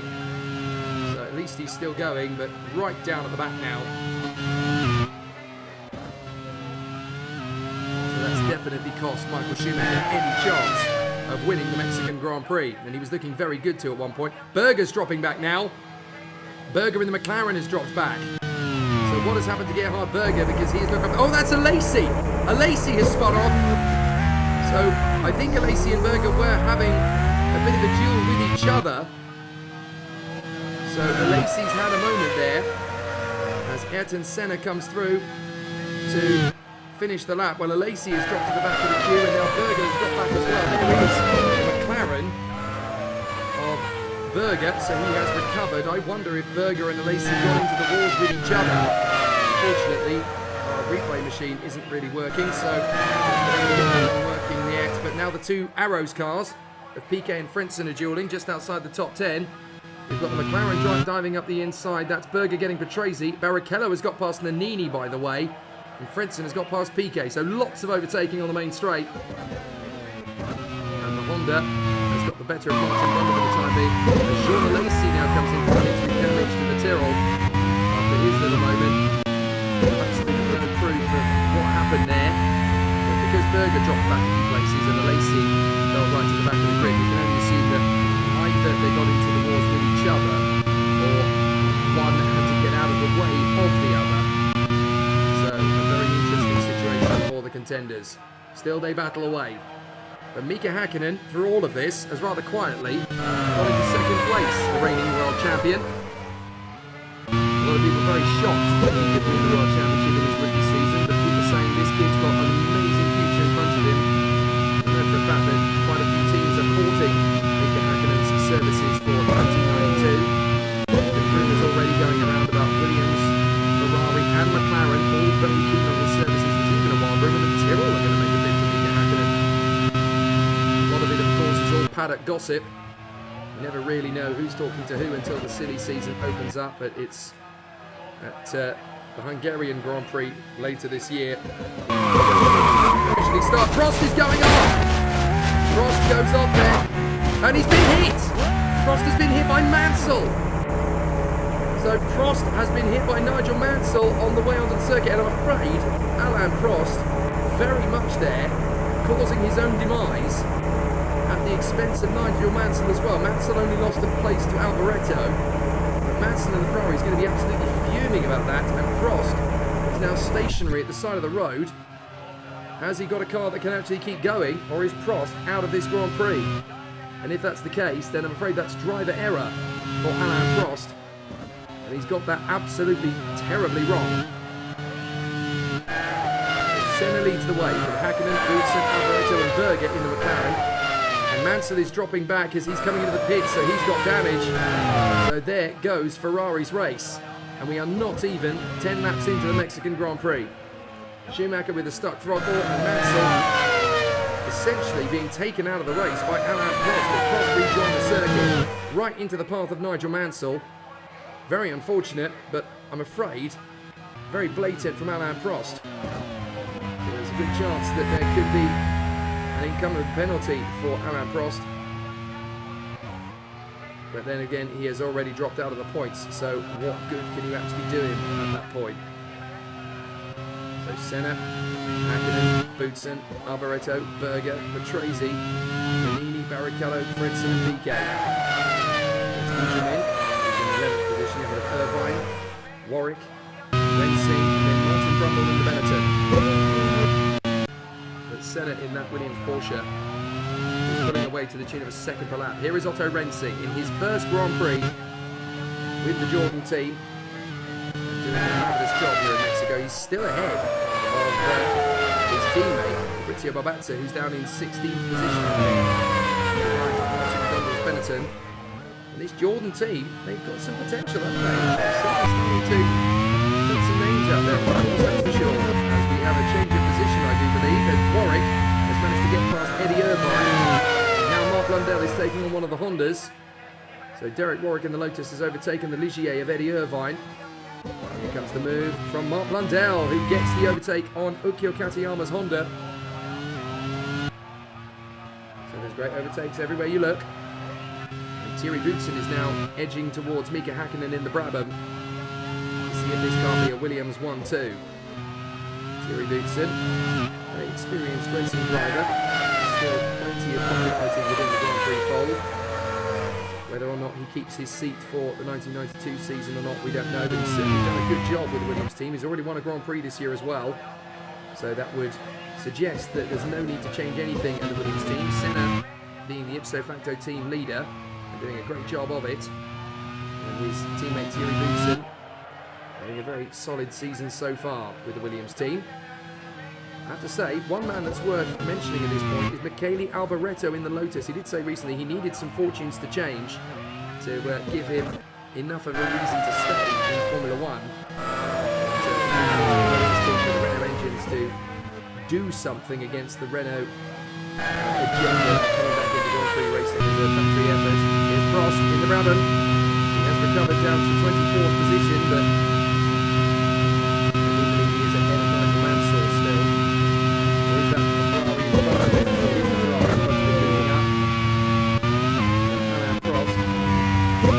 At least recovered from Mansell's point of view behind him. Hakkinen still under pressure here from Thierry Boutsen. This Brabham team that was on the verge of collapse at the beginning of 1990, the work that the team principal Ewan Gale has done to keep this team alive and kicking really has been exceptional. They won the title in 1990 with young Mika Hakkinen. They captured the services of Alain Prost halfway through last year when he threw the toys out of the pram at Ferrari. And they still believe that he's a good force for the good at Brabham. But Prost is still eager to get back into a title-winning position, and mistakes like today definitely don't help his cause. Thierry Boutsen continuing to challenge Mika Hakkinen. Taking more time out of him as possible. 1.6 seconds as Nigel Mansell makes the bid in the Jordan, on the Jordan I should say. We now go on board with the arrows of Nigel Mansell. Working his way further forward. Very solid run indeed from the German. A lot of people stating this guy could be quicker than Schumacher. So we've got good potential. We like Schumacher. He's involved in the German sports car program at Sauber Mercedes. At least he certainly did at the beginning of last year. Out in front of Thierry Boutsen. Alboreto in fourth, then Berger, then Patrese. They're on board with Stefano Modena now, trying to take on the Honda in front of him, and that is the Honda of Ukyo Katayama. So let's look at the points paying positions. The top 10 cars score points, don't forget. So it's going to be Senna in the Williams doing well in first, Hakkinen in the Brabham in second, and Boutsen's Williams is third, Alboreto in Lotus in fourth position. The two McLarens are going well, despite their hiccup earlier on. Berger and Nannini are 5th and 7th, split by the Ligier of Riccardo Patrese. Rubens Barrichello in the Tyrrell's doing a brilliant job. 8th position for the youngster, ahead of the 2 Arrows cars. Heinz Fredson and Nelson Piquet. Waiting in the wings for points is Derek Warwick in the Lotus and Alessio Gujamin in the Lola. And that is Nelson Piquet making a big mistake of it. Oh, Nelson Piquet, and he rejoins almost directly into the path. Oh my goodness, terrible mistake from Piquet. He lets Warwick go and then gets shunted by Mauricio Gujamin. And he shakes his fist at the Brazilian. He shakes his fist at Gujamin. Watch where you're going. I think Mauricio Gujamin will pretty much shouting at the same thing as Nelson Piquet. Why don't you watch where you're going? So embarrassing from Nelson Piquet. As Nannini, very close indeed between Patrese and Nannini. Ricardo Patrese said in the press recently, I still think I'm a Grand Prix winner. I can give Ligier a win, and if I can't give Ligier a win, I'm going to crowbar my way into a winning Grand Prix car again as soon as possible. Up the inside, there goes the Ferrari on Mark Blundell. So that is Michael Schumacher, I do believe, recovering his position as Nelson Piquet brings the Arrows into the pits. The big mistake he made, first of all, to get the car off the road in the first place, and then to rejoin into the path of oncoming traffic. That was not wise at all. And then after his little skirmish at the Indy 500, there are rumours going around that he's going to go there permanently to IndyCar for 1992 to hang out with his good mate and mentor Emerson Fittipaldi. He keeps telling him, you'll have more fun in IndyCar. Come on. And there's also been very wild rumours that Emerson Fittipaldi wants to have another crack at Formula One with the Copersucar team. The super team he could build a sort of Team Brazil, if you like, to put himself and Nelson in the car. There's a wild rumour going around for next year. It'll be a sort of a senior statesman's Grand Prix team. But with the commercial opportunities that Grand Prix racing is affording people now, it's an absolutely wild rumour, but both of them have not exactly denied it. Hackett and Bootson. And Katayama is slowing in the Honda. The Honda is slowing out of the Peraltada. So it looks to me as though... Oh, he's on fire! He's on fire! So Ukko Katayama. The Honda is ablaze, unfortunately, on the main straight. So that's one of the Hondas going no further. So Ukko Katayama is out of the Mexican Grand Prix of 1991. And my goodness me, that is a scary moment. Wow. A very tough situation, a very tricky scenario. But what an amazing opportunity for all of the contenders. So, a great opportunity then for all of the contenders. And we're going to see some very exciting things for all of the drivers out there on the course. So now it's going to be a really tough battle out there for the 1 car still running as Thierry Boutsen runs in behind Mika Hakkinen. So Ayrton Senna leading the way as Nigel Mansell gets in there, trying to make a bid on the inside there of Stefano Modena, I think, in the Lola. And that should put the Ferrari team back onto the first page of the leaderboard if that's going to be moved through. So Mansell and Modena having a great duel for 15th position, and Mansell has got through. So we've got Brundle in front of Rensing and Suzuki. Suzuki's going to make his bid on the inside, and he gets through into 13th place in the Honda. And then next up behind them is Mansell in the Ferrari. Trying to work his way forward. So on board with Hakkinen, second position at the moment. So a very exciting battle so far. And Nelson Piquet trying to get himself back into contention, going wheel to wheel with Michael Schumacher. Don't mess with him. Two very feisty individuals. And Derek Warwick, having had problems earlier on, is now trying to get himself back into contention. The Lotus driver up to 20th. Didn't quite see what happened to Derek Warwick in the Lotus. I imagine he had some kind of mechanical problem, but he is now back into contention again. As Nigel Mansell continues to plough himself around the course in the Ferrari, doing a grand job of getting back into contention. At least now he's on the first page of the leaderboard again. His teammate Michael Schumacher is 3 places behind him, I noticed, and that's Rensing trying to go for Suzuki in the Peraltada. So Mansell hasn't had to back off. Rensing has. But surely Nigel Mansell is going to take on the young German. So Otto Rensing in the Jordan. Going to work his way forward. And here's Mark Blundell going wheel to wheel with Alain Prost. And that's for position, don't forget. Prost having spun off earlier and damaging his and Mansell's car. So Prost gets through, up into 17th place. His next target is going to be Stefano Modena in the Lola. There is Michael Schumacher recovering after his stuck throttle earlier on in the race. But he's still got a long way to go to gain points. And there's Jean Alesi in the Tyrrell in front of him. So the battle continues to rage. Senna, Hakkinen, Boutsen, Alboreto, Berger, Patrese. Very solid run for all of the contenders at this moment in time. A lot can still play out here. So really good battle for all of the contenders out there. So let's see how it all continues to progress. But certainly the good runners. Here comes Nigel Mansell making his bid on the inside of a Aguri Suzuki. Ooh, very close indeed. Dear oh dear. Some really exciting challenges for all of the contenders. But as they come down the straight, we're going to see Racing make another bid here for Aguri Suzuki now that Mansell's gone through. So Mansell into 13th, and here comes Otto Rensing trying to make his bid on the inside of the Honda, and he's through!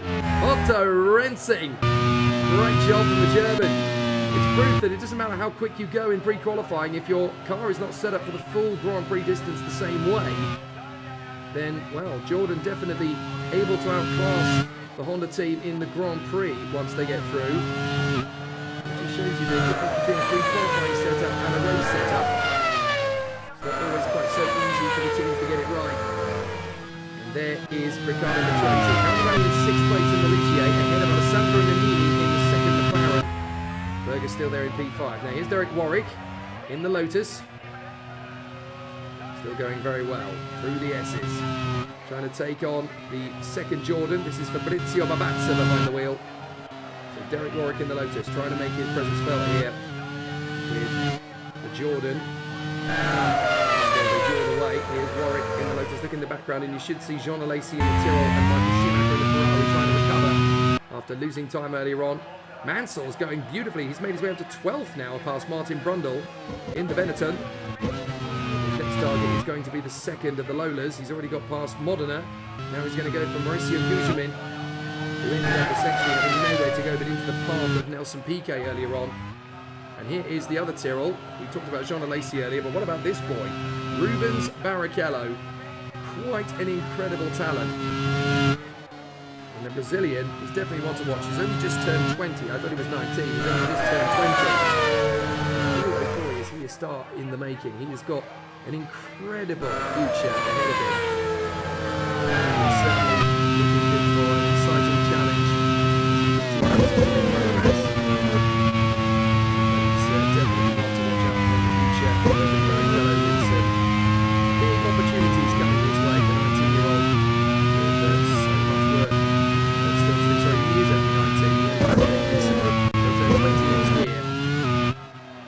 Senna is lapping traffic, or trying to at least. Goodness me, the Modena almost sent him clean off the road there.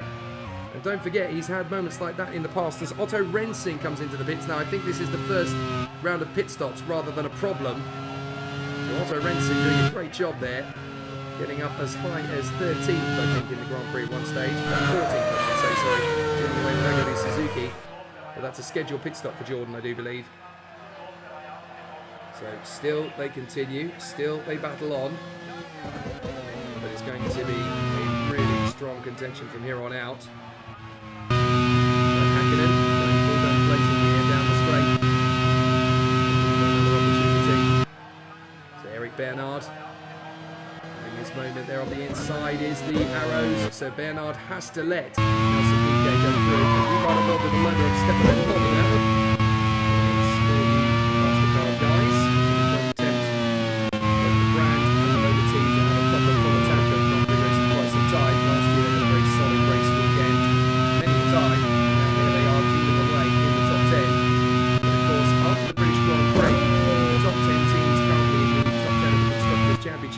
Going to be the ones that automatically progress to the Grand Prix. So for the likes of Honda, for Jordan and for Modena, and for any of the teams who are currently in pre-qualifying, the more championship points they score in the Formula One race itself, the more likely they are to shunt out the likes of Benetton, Arrows or Lola down into the doldrums of Grand Prix qualifying. Their problem is that all three of those teams have had their moments of brilliance when the season has taken an unexpected turn.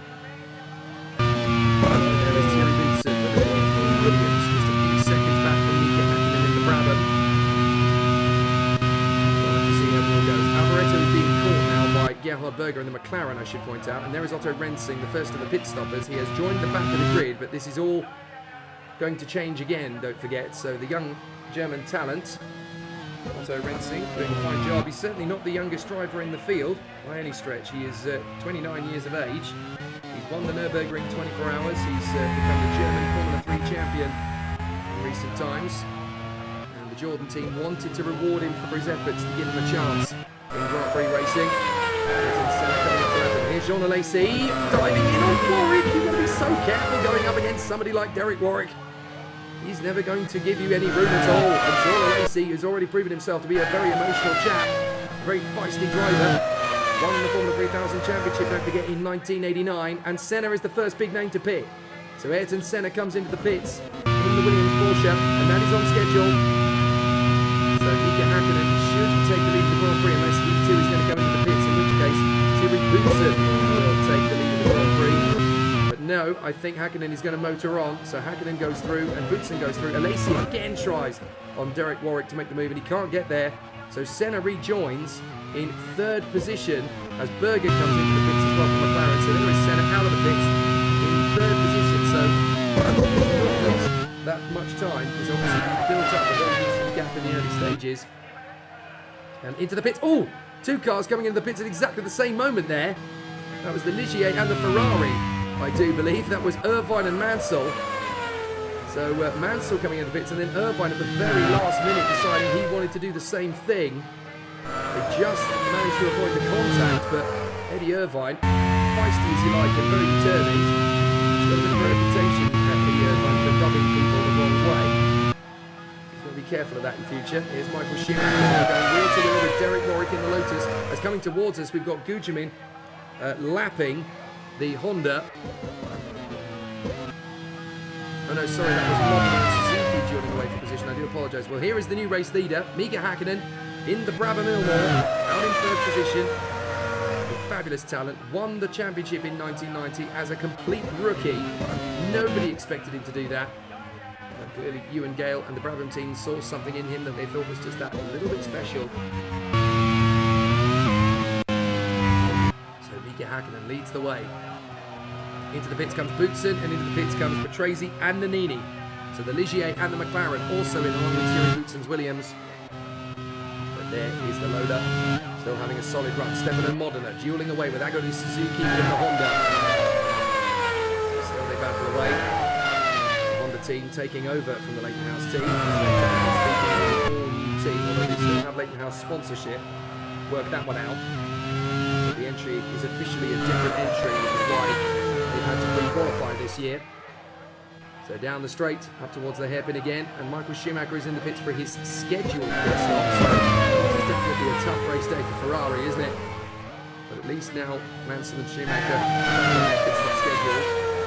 And they're still standing making progress. There's Alvaretto, the Lotus driver, running in third position. Not a bad run for him, but he comes into the pits, and this is on schedule as well. So down pit lane comes the Italian. Alvaretto almost won the World Championship in 1985 for Ferrari. This is the first time we actually get to see a pit stop in the Mexican Grand Prix in 1992. 1991. As I said before earlier in the broadcast, though, there are rumours right that he might not be coming here next year, as Michael Schumacher is lapped by Ayrton Senna in the Williams. Hard times for Ferrari. Very tricky scenario, very tough situation for all of the contenders at the moment. But still, the battles rage on. We have some solid battles to come, and that is one of the Tyrrells. That's got to be Jean Alesi, hasn't it? How about this in the pit stop regime? Rubens Barrichello, pitting later than some of his contemporaries, is in third position. Not bad for the 19-year-old Brazilian. And there's Nannini diving through on Prost. So Alessandro Nannini and Alain Prost dueling away for position. And the McLaren holds on in front of the three-time world champion. Alain Prost, winner of the world title in 1985, 6 and 9. As Mika Häkkinen comes into the pits from what was the lead. So Senna now takes back the lead of the Mexican Grand Prix. I've got a feeling that Barrichello will be in on this lap as well. Lacey in the Tyrrell, dueling away here, trying to keep the Benetton at bay, but up the inside, there goes Mark Blundell. So Mark Blundell in the Benetton gets past Jean Lacey. And there's still more battles. That's Martin Brundle up the road, I think, dueling away with one of the Modena Lamborghinis. Jean Lacey going to try to come back to Mark Blundell. Oh, tricky. As Eddie Irvine in the Ligier is trying to run away and hide from the Jordan behind him. I think that's Otto Rensing. And Rubens Barrichello in the Tyrrell did pit in, but ran as high as third. So that's definitely something to be happy about. We can take a lot of positives out of this. And he rejoins, still in the points, as Alain Prost and Mauricio Gugelmin both come into the pits. The Lola and the Brabham. Mika Häkkinen goes in. Suzuki and the Honda, Piquet and the Arrows have all come into the pits, along with Gugelmin as well. Rensing, I think, has come out of the lower end of the top 10. So Mansell is 11th, Irvine is 12th, Rensing doing a good job there with 29-year-old in 13th. Then Gugelmin and Brundle side by side down the main straight. This is the Ferrari along with the Lola. So this is Schumacher dueling away with, I think, that's going to be Stefano Modena, and that is for position. So a very tough race battle, but there is the Arrows. Mansell and Frentzen still keeping them in the points for the moment. They need to put some points on the board as well. They do not want to be relegated out of the top 10 before the mid-season switch. So Paul Tracy, the Modena Lamborghini, coming towards us, and in the background you can still see the Brabham. Just one retirement so far. Ukko Katayama is the only retirement. We've had a few near misses though. The Schumacher's dropped back, Prost has dropped back, Lacey's dropped back, Mansell's dropped back. Derek Warwick in the Lotus dropped a long way back as well, but he's managed to recover into the top 10. I think he might even be on a one-stop strategy. So they pushed him a little bit down with his team strategy after his off earlier on. Stefano Modena in the Lola, trying to chase down John Lacey in the Tyrrell, who in turn is trying to chase down the Ferrari of Michael Schumacher in 17th place after his throttle stuck open in the opening laps. He was on the front row of the grid alongside Ayrton Senna's Williams, so it's a very tough battle to. The Tyrrell is slowing on the main straight. The Tyrrell is slowing at Jean Lacey. Oh, difficult race it was already for Jean Lacey, and now I'm afraid it's gone very wrong, and the Frenchman is out of the Mexican Grand Prix. So all the possibilities of scoring points lie with their Brazilian teenager, Rubens Barrichello. Jean Lacey, though, is out of the Mexican Grand Prix. So he joins Ukko Katayama on the sidelines. Very unfortunate for Jean Lacey. Another driver who's been recorded by several teams for next year. So we'll continue to see how it all runs on. So Senna, Häkkinen, Knudsen, Alboreto and Berger in the top 5. The top 10 and points. Tracy, Bernini, Barrichello, Frentzen and Derek Warwick. Down in the first corner, all going very well indeed. We did mention earlier, as I was trying to complete the point earlier, but then an exciting point of the race interrupted me somewhat as we look at Gerhard Berger in the McLaren. And there are rumours circulating that the Mexican Grand Prix is not going to be on the calendar next year. It's going to be replaced by a race on the 6th continent. Formula 1 South African Grand Prix is set to return at Kyalami, if everything goes according to plan with the negotiations about. So it could be a really interesting situation as they continue. So a very exciting run for everybody. And the battles continue to rage. Here's Derek Warwick going wheel to wheel with Mansell. Mansell trying to hold it together there on the inside line and go for the overtaking move. It's not happened yet. As Eric Bernard runs away still. The Modena Lamborghini considering taking over this team altogether. And basically running it as a factory outfit for next year. All sorts of discussions about that. The team have actually been very happy with the way things go. What a squabble we've got coming down the straight. We've got Gugelmin, who is about to be lapped by Ayrton Senna once again, the race leader. But we've got so many drivers in this squabble. We've got Prost, we've got Brundle. So Senna has just lapped Alain Prost in the Brabham. That's not embarrassing in the slightest, is it, Alain? And there's Michael Schumacher in the Ferrari there in the midst as well. You've got Blundell's Benetton in this little gaggle of cars as well. I think Otto Rensing and the Jordan is in that mix still. As Michael Schumacher now makes the bid up the inside of the Benetton of Brundle. Brundle is trying to keep him at bay though, so you're not going to get through so easily. And into the pits comes Gerhard Berger. So Gerhard Berger in the McLaren comes in. Now that is quite recently after his last stop. So I'm not entirely sure what's going on there at McLaren. Maybe he's had some kind of problem, whatever it might be. Gerhard Berger's dropping back. More difficulties for Dave Goddard's McLaren team. That Brundle's slowing. It certainly looks like the Benetton is out of sorts. Schumacher's gone through. Yes, Martin Brundle in trouble. Martin Brundle in the Benetton Porsche is in very grave trouble here. He's going to pull the car off the racing line completely. I'm not sure he's even going to make it back to the pits. No, he won't. So I'm afraid Martin Brundle's Benetton Porsche is out of this race. As Otto Rensing in the Jordan Ferrari comes into the pit lane. And that is for... Surely it can't be a second pit stop already. Mind you, Berger did the same thing, didn't he? So Berger rejoins 11th. All looking relatively okay, unless Rensing has had a problem as well. And that's dropped the Jordan even further back. So that's cost the Jordan team any chance of points anytime soon. Long way to go though. We're not quite at half distance in the Mexican Grand Prix of 1991 just yet. We've got some way to go. It's definitely been very entertaining and very intriguing so far. As we continue in fine style here. A really exciting run for all of the contenders. Fabulous battle. A really exciting run for all of the drivers out there.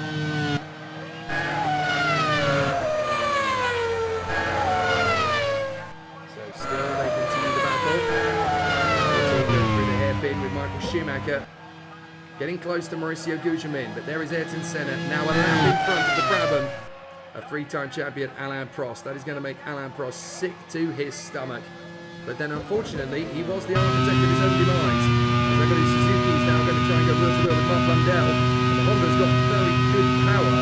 Just doesn't have particularly good handling in the corners compared to some of the other cars out there. It's not as clean a racing car.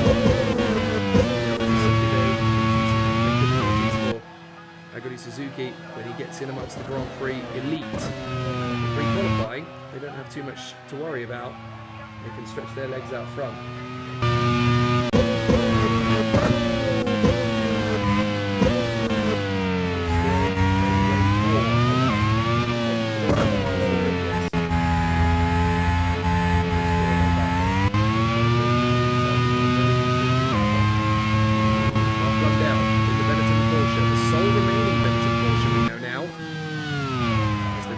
Of Ayrton Senna kicks on the pace. We now join the Lola of Mauricio Gugelmin briefly because now we're back to Nelson Piquet. Jumping around a lot. But Piquet all over the back of Mark Blundell, and he wants an opportunity to get the Arrows BMW back into contention. Conversation about a design that is creeping out of the works of Nick Wirth's factory, known as the Syntec outfit. Apparently they've been designing a car for BMW to go Grand Prix racing 1992. So that could be very interesting if BMW decide they want to creep in. And there are wild rumours coming out of France that Renault is not going to be the only manufacturer from France to go Grand Prix racing in 1992. And there's speculation as to which French manufacturer that is going to be, although I think a lot of Group C sports car fans could probably guess. And of course, thanks to the great work of the Ilmor engine this year and the Mercedes team in sports car racing, they might have an opportunity to come back into Grand Prix racing again. Mansell and Berger having a terrific battle out of the Peraltada, and Berger and McLaren taking on the Ferrari as Ayrton Senna now negotiates the Peraltada himself to finish lap 33, and that is pretty much half distance now in the Mexican Grand Prix. We're not far away from it. Just another couple of laps to go in that. And Berger did get past Mansell. I can tell you that. Gerhard Berger managed to get through on Nigel Mansell. Get through into ninth position. So 2 points for the McLaren driver. As it's definitely looking very strong. So a really solid battle out there. Still laid out goal. Still over a job. Getting into a fabulous bit here. Grand Prix looks pretty neat and tidy for Ayrton Senna, but for every position downwards after that, it's still a little bit up for debate, and we still don't really know how long the Porsche engine can last at high altitude. It's had its moments, hasn't it? Thierry Boutsen managing to snatch the victory off his teammate earlier in the year. Ayrton Senna was leading until the last lap. But, I think it's the Grand Prix. Someone's going to remind me which one. The Grand Prix in Brazil.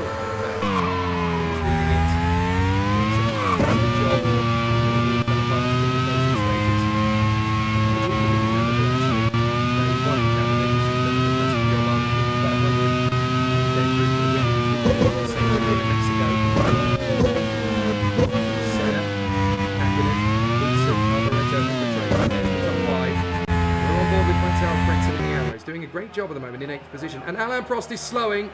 Alain Prost in the Brabham is slowing right in front of Michael Schumacher's Ferrari, and Alain Prost is parking the Brabham Ilmore. Well, that has not ended the way Alain Prost wanted at all, has it? And I'm afraid the Frenchman, the 3-time world champion, is now out of the Mexican Grand Prix of 1991. So very unfortunate for him. His teammate is still running in a brilliant second place, and that's Alboreto slowing. Alboreto in the top 5 for Lotus. He is now slowing as well, and that's going to give 4th place to Petresi, 5th to Nannini, and 6th to Barrichello. Bitter disappointment now as Prost, Brundle, Alesi and Katayama are joined on the sidelines by the Lotus of Michele Alboreto. Now the retirements are coming in.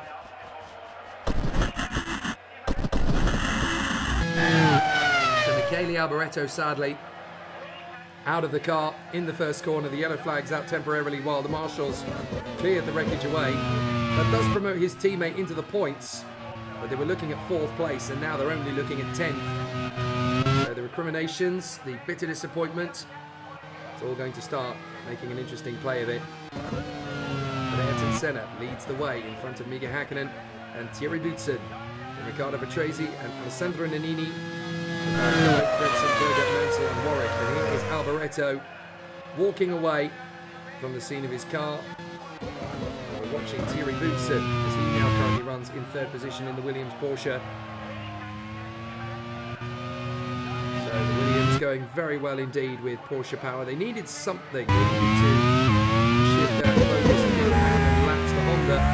They had a little bit of a wayward moment in 1990. They had a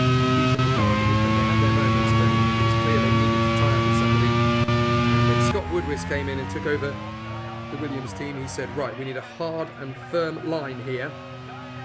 He teamed up with the Porsche team, which ran a factory operation last year, and then they decided to focus purely on their IndyCar program with the March to build their car for an IndyCar, but they wanted a presence in Formula One, so they teamed up with Williams, and now the squad is known as Porsche Williams. And they signed Ayrton Senna at great expense. Simply seems to have worked out for them, doesn't it? Alessandro Nannini and the McLaren, however, trying to chase down Riccardo Patrese. He's having a very good race of it in the Ligier now, to make good progress. But Senna just taking it nice and easy. Making a good race of it. As Patrese tries to lap the Jordan of Otto Rensing, who gives him a rather rude awakening there down the straight. He went left, Rensing blocked. I think that was just a misunderstanding. He was trying to get out of the way of Riccardo Patrese. Patrese wouldn't have wanted to see that at the last moment. As out of the Peraltada comes the Brazilian Ayrton Senna, world champion in 1988, hoping to become world champion in 1991. So nearly got the job done in 1990 had it not been for a mechanical failure. When he was running in 2nd place in the Australian Grand Prix, he would almost certainly have won the world championship. That was the world title that nobody wanted to win in Adelaide. All of the championship contenders really struggled, and I think all of them failed to finish in the points. So Mika Häkkinen won the title just by virtue of the fact that he had been leading going into the weekend. So there is Ayrton Senna in the Williams Porsche, definitely hoping to change his fortunes for this year. So a very solid battle out there on the course. So still they compete, still they race towards the wall, still a rumbling battle on. Very tough racing it. Still, they give us plenty of action. There's Mika Hakkinen, currently tucked up behind the arrows of Nelson Piquet. And there's Fabrizio Barbazza in the Jordan Ferrari. A very tough race of it as he comes out of the chicane, charging forward as well. Right up to the chicane, and Fabrizio Barbazza is now the leading Jordan. I noticed that was Otto Rensing in the background, so they seem to have swapped positions at some stage. And now we are past half distance in the Mexican Grand Prix. Senna going well, 24 seconds clear of Mika Hakkinen. Thierry Boutsen in third position, and then Patrese fourth in the lead. Piquet gets out of the way of Mika Hakkinen. There was a little bit of a moment between the two of them there as they came past, wasn't there? Mika Hakkinen or Nelson Piquet making their feelings felt. Not entirely sure who did what to who there, but it's certainly not quite the way that should have gone. Let's put it that way. Rubens Barrichello now getting up the inside of the McLaren at the moment. And this is fantastic. The 19-year-old, who is the latest Prix hotshot. Rubens Barrichello here dueling with Alessandro Nannini and has a real chance to overtake him here. As we look at the Lola of Mauricio Gugelmin, still doing a grand job on lap 39. And I can tell you, Barrichello did get past Nannini. He's up to 5th. So the Tyrrell, the young Brazilian teenager, is absolutely on the charge. And a real talent to watch out for in the future then. So Ayrton Senna will no doubt want to take the wing, and there's his teammate Barbazza. That's the second of the Jordans. So Barbazza out of the race. Rensing is now the only one still going. So Fabrizio Barbazza joins the retirement list. With the Jordan Ferrari out of the race, I'm afraid. So a very tough situation, and that is a slowing Honda. That is the Honda of Aguri Suzuki, looking to join Okio Katayama on the same straight, but he has moved a little bit further forward. See, this is the thing. The Honda team, they dial themselves up so much in pre-qualifying. They get through to the Grand Prix, yes, but then they overcook it in the Grand Prix itself. I'm afraid that is game over for Aguri Suzuki. There will be no points for Honda here in Mexico. And there is the Lola, Mauricio Gugelmin. Team boss Tom Cairns masterminding this fabulous little team. Assistance from Lola president, of course, Eric Broadley. It's really good to see having built past for other entities. They're now proper going in from the line this time. They're very strong with it. So it's really good to see all these teams continuing to put on a good show. Mika Hakkinen, second position. There's Nelson Piquet making the bit of the inside. 13th position on Stefano Modena. Modena will not let that happen. I don't care if you're a three-time world champion. Catch me if you can, says Stefano Modena. Nelson Piquet says, okay, watch this. And the BMW has more ruts down the straight. So Piquet is going to head into 14th place almost certainly, as Otto Rensing is causing a bit of a headache here. So Piquet does get past Modena. Rensing holding up Nannini and Barrichello, who are having another terrific scrap. Nannini's back in front of Barrichello now. And watch out in the background, because you've got the Lamborghini bearing down on you, Otto. Rookie driver, although he is 10 years senior of Rubens Barrichello. Thierry Boutsen, Williams driver, going full guns blazing. Here comes Paul Tracy, making his bid up the inside to make the manoeuvre. Nelson Piquet continuing his run forward. But still, it's a very tough time when a three-time world champion is really struggling to get himself up the order and even to score points. Isn't that right, Alain Prost? Now the Brabham driver out of the race. On lap 42, Ayrton Senna continues on his way. 31 seconds ahead of the fifth and the reigning world champion, Mika Hakkinen. Ayrton Senna determined to try and win this year's championship. We've got a nice little battle brewing as Warwick, Irvine, Schumacher dueling away for the last points of the Grand Prix. In fact, the last point of the Grand Prix. 10th position is up for grabs here between Warwick, Irvine and Schumacher. As Mika Hakkinen continues to run position, and then for Tracy, will dive his way through on the Jordan of Otto Rensing. Sole remaining Jordan, of course, because we now have the retirement of Fabrizio Barbazza to add to the list. Well, that 42 is going to be a good one for Ayrton Senna. The Williams Porsche still really strong. That is a Ferrari in front of him, I'm afraid to say. That is Nigel Mansell, 9th position, on the verge of being lapped by Ayrton Senna as Mika Hakkinen runs in behind one of the motors. I'm pretty sure that's going to be Benjamin. So Modena is holding up one of the Brabhams. It's got to be Mika Hakkinen. This is the only Brabham who's still running the Grand Prix.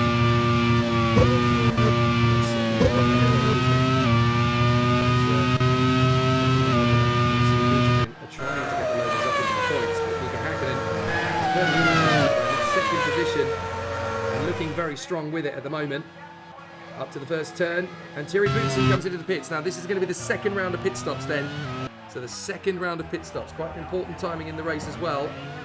As Eric Bernard in the Modena Lamborghini gets out of the way of the dueling pair of Warwick and Schumacher, who are now 11th and 12th, allowing the Ligier of Eddie Irvine to go up into 10th position. They've got to stop battling each other as Nannini in the McLaren comes in, and so too does Thierry Boutsen in the Williams. So Thierry Boutsen in the Williams and Alessandro Nannini both in pit lane. There's Hakkinen making his bid on the Lola, and Michael Schumacher diving in as Warwick comes into the pits, and that's Rensing. Otto Rensing has spun the Jordan in the first corner. So Otto Rensing, I'm afraid, his inexperience getting the better of him there in his first Grand Prix, I do believe. I don't think he raced in the Canadian Grand Prix because Jordan didn't get through, to the best of my knowledge. So this is Otto Rensing's first Formula One Grand Prix. I'm afraid he has characterised it blackly with a spin. As Nelson Piquet comes into the pits. So Nelson Piquet, who was trying to get himself up to the points, is now pitted, and so too is Derek Warwick. So that takes the pressure off Schumacher a little bit. He can now close up on Eddie Irvine, and don't worry, he will. McLaren trying to close up on the arrows of Hans-Harald Frentzen, who is the car in front of him at the moment. That's the pit stop mate. We have Ricardo Patrese up to 3rd, Barrichello to 4th, Frentzen to 5th, and Berger to 6th. Who's in 7th position, he's pitted. Nannini, I'm fairly sure, is also pitted for the second time. He's dropped to 9th behind Nigel Mansell's Ferrari.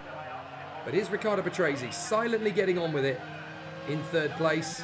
The Italian's still a very dependable, very reliable pair of hands. Ever since he made his Grand Prix debut back in 1978, Ricardo Patrese, very quick, very fast, always good at working the team around him.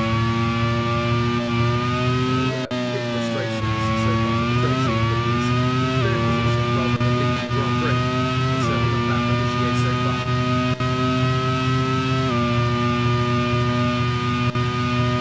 Sole remaining Benetton Porsche. Mark Blundell goes through the Beltana. As Ayrton Senna has now just put a rather bum note on the Ferrari team. They have now had both their cars lapped by the Williams Porsche. Ayrton Senna.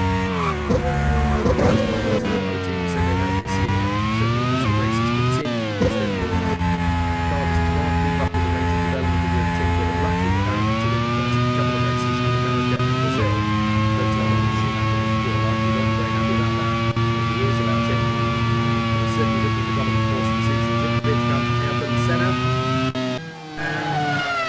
Porsche in for its second pit stop. Is this going to be Mika Hakkinen taking back the lead? I don't think it is, because Hakkinen's lost even more time in the second stint of the race, so I think Senna can come out of it with his lead still intact. And in fact, he is in pit lane. Gets out again, so yes, Ayrton Senna is going to rejoin from the pits. There he is in the background, but he still leads the Mexican Grand Prix. As other cars head out onto the circuit, one of them, namely, is Mika Hakkinen. So Mika Hakkinen has come through without problem, but he's also got to make a pit stop later. Michael Schumacher trying to make a dive for another launch on Eddie Irvine. Oh, Eddie Irvine not winning himself any friends in the Ligier Renault. See that Renault engine really strong. Raymond Barrichello comes through in 4th position. Ligier and the Lotus, a very quick engine. It's going to be quite an interesting one to move forward. Now, Hans-Harald Frentzen is in the pits. So a fabulous operation and a great outfit. Still running strong here. Ayrton Senna still going strong. And oh, that's Paul Tracy. So smoke coming out of the back of the modern Lamborghini. It's not going well for Paul Tracy. After all then, in Mexico, third in pre-qualifying, Williams off the grid. But I'm afraid it's game over for Paul Tracy now, as he and the modern Lamborghini team are left to wonder what might have been here in Mexico, as we now have Eddie Irvine and Mauricio Guzman in the pits. And we also have Mika Hakkinen, the Brabham driver, who's coming to the pits from second place as well. So that would pretty much be that as far as Ayrton Senna is concerned. All he has to do now essentially is just look after the car. And certainly the car incredible pace. Rory comes from Peraltada, and he seems to be okay. I thought for a moment there he was slowing down the Peraltada in the second motors, but no. Rory's still going okay. Not in the points though. Barrichello and Tyrrell coming in the pits, and just passing Mika Hakkinen before Derek Warwick in the Lotus unwraps himself from Mika Hakkinen, who's still getting up to speed again after the pit stop. So Hakkinen still going strong, and there is Gujamin having a bit of a moment from the Lola, as into the pits as well. Briefly there came Heinz-Harald Frentzen, I think it was. And Michael Schumacher is in the pits now in the Ferrari as well. So Ferrari just hoping to scrape a few points from this Mexican Grand Prix, when they were rather hoping to be challenging for the win at one stage. So still, they scramble away the position. Ayrton Senna in the Williams, working his way through. Really good race in it. Porsche still going very strong indeed.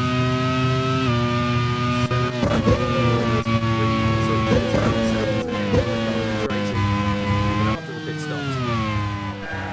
Still got to pit, don't forget. So there is Mika Hakkinen, and there is Patrese coming into the pits. Olivier Prix in pit mode there to service the Italian, and that's going to promote Hakkinen to second. That's going to put Boutsen back into third. Is it going to put Patrese back in fourth place though? Nannini, we're watching him here in the McLaren. It's actually going pretty quickly. So Alessandro Nannini trying to work with his teammate Gerhard Berger to put the McLaren in as higher points paying position as possible. In fact, Patrese has now left the pits, so he is going to recover in fourth position. Plenty of time still there. Ayrton Senna now negotiates the Peraltada. His next target to lap is Gerhard Berger, the McLaren driver, his former teammate, of course. Berger, the teammates last year.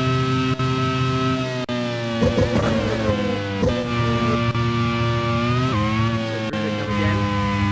On lap 49 out of 69. We're getting there, folks. Exciting battle for the victory. To that. Certainly getting a little bit tense for second place though, because Thierry Boutsen is not letting Hakkinen get away. As there is Otto Rensing, the Jordan driver. Having had a spin earlier on, he is the sole remaining Jordan driver. No points for him today. But a reasonably good debut. Jordan driver, letting the pressure of it all get to him in the first corner a little earlier on in the day. But to be expected. Watching Mauricio Gugelmin now, currently running in 12th position in the Lola, trying to close up on Eddie Irvine. But certainly, Ayrton Senna in the Williams, having a very solid race of it here. 40 seconds clear of Mika Hakkinen in the Brabham, and 46 seconds clear of the sister Williams of Thierry Boutsen. There is Hakkinen, 1990 world champion. Still an absolutely phenomenal talent, and still very much in the early days here, Mika Hakkinen. Don't forget that he's the youngest ever world champion. He's 22 years old. Still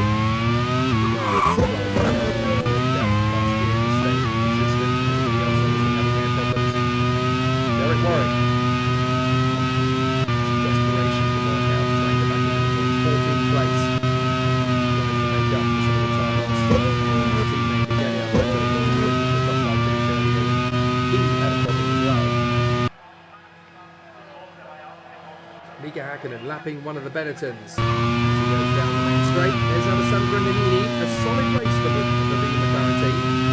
5th and 7th so far. Still a long way to go, but they can make up a few more points if things don't quite progress in front of them the way that the top 4 drivers will be hoping it will. Certainly Nannini is only a few seconds back from Tracy, but crucially he's only a second ahead of Rubens Barrichello, the young teenager from Brazil. So here is Thierry Boutsen. in through the chicane, charging down the short stretch and up to the hairpin. So in command, Ayrton Senna. Once the car is in neat rhythm, and his confidence isn't shot, he's in a good place mentally, he really just gets the job done, doesn't he? It's a little bit wide at the hairpin, manages to catch it though, unlike we saw happen to Alan Prost earlier in the round. So, not that down smart pressure, that's his saving his reputation there a little bit. Good shot that he managed to make sure that the car didn't drift off the circuit in the process. So 19 laps remaining in the Mexican Grand Prix, and Mika Hakkinen is 40 seconds back from Ayrton Senna. That's a shocking pace from Senna in this Williams, as Otto Rensing has now got a Ferrari trying to lap him. Can't tell whether that's Max or Schumacher. The answer is it's Nigel Mansell. The reason is because there would be a Ferrari in front of him if it was Michael Schumacher. Max is one place ahead of the German. Down to the chicane. Porsche.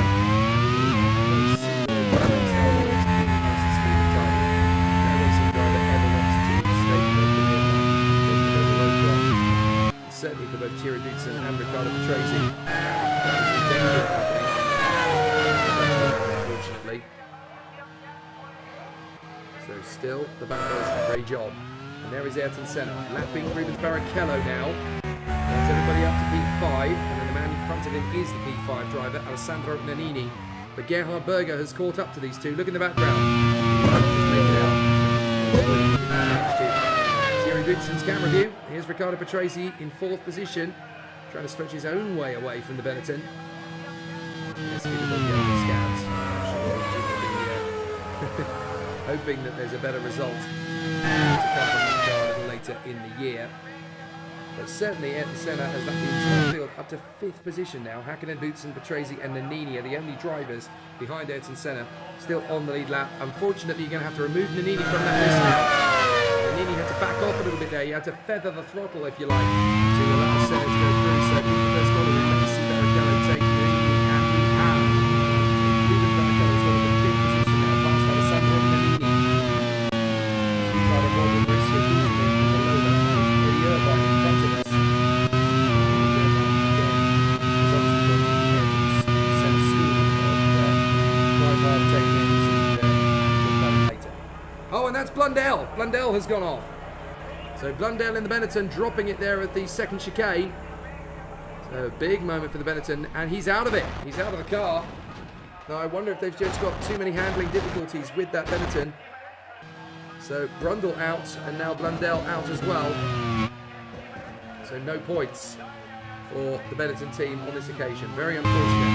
Now Mika Hakkinen closing up on one of the London Lamborghinis to lap it. That's Eric Bernard.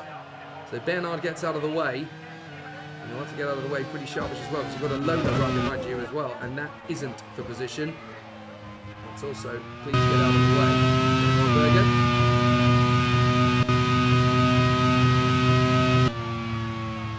That is a beautiful noise down the home straight. As Eric Bernard is dueling away with the loader in front of him.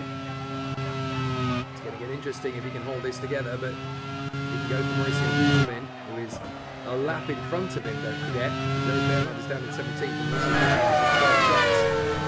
showing some of the progress that the Lamborghini team are making, and certainly convince a few people. Another look. As Mika Hakkinen comes out of the final turn and goes on the home straight. And he begins lap 55. Sorry, no, he begins lap 54, I should say. He's right over with Rubens Barrichello in the sole remaining Tyrrell in the top 5. You can't say better than that for the teenager. He has done a terrific performance. And it's all looking very solid at the present moment. So once again, Senna just stretching his legs out front as he runs in front of Rubens Barrichello. The two Brazilians having a wonderful time with it. Two former champions on the sidelines, of course, watching along. Because you've obviously got Nelson Piquet, who's been a world champion in his career. And he's still battling away out there in 13th position at the moment. Eddie Irvine, 11th place in the Ligier. He's probably going to be very disappointed with that. He could have had a lot more over the course of this weekend, but then qualifying didn't exactly go his way, did it? So he didn't really get to be, as we have seen in the previous few races where he'd been knocking on the door off and staying in at number 10, the top 10.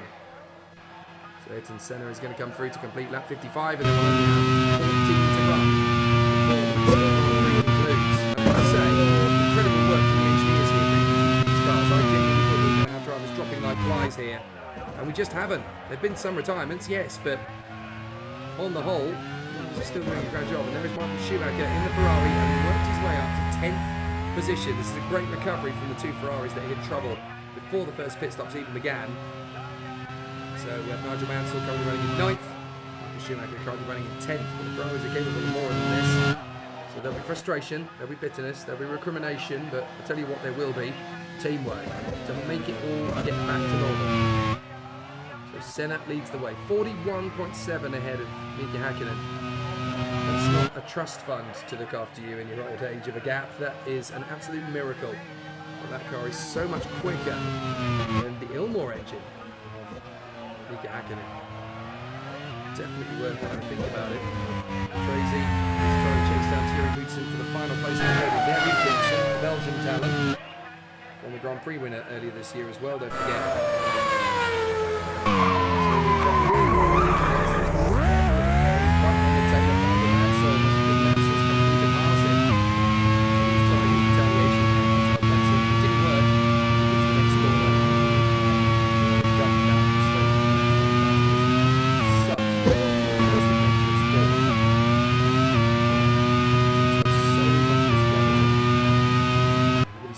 Karts are for kids, no chance. They are for racing drivers with unbelievable ability.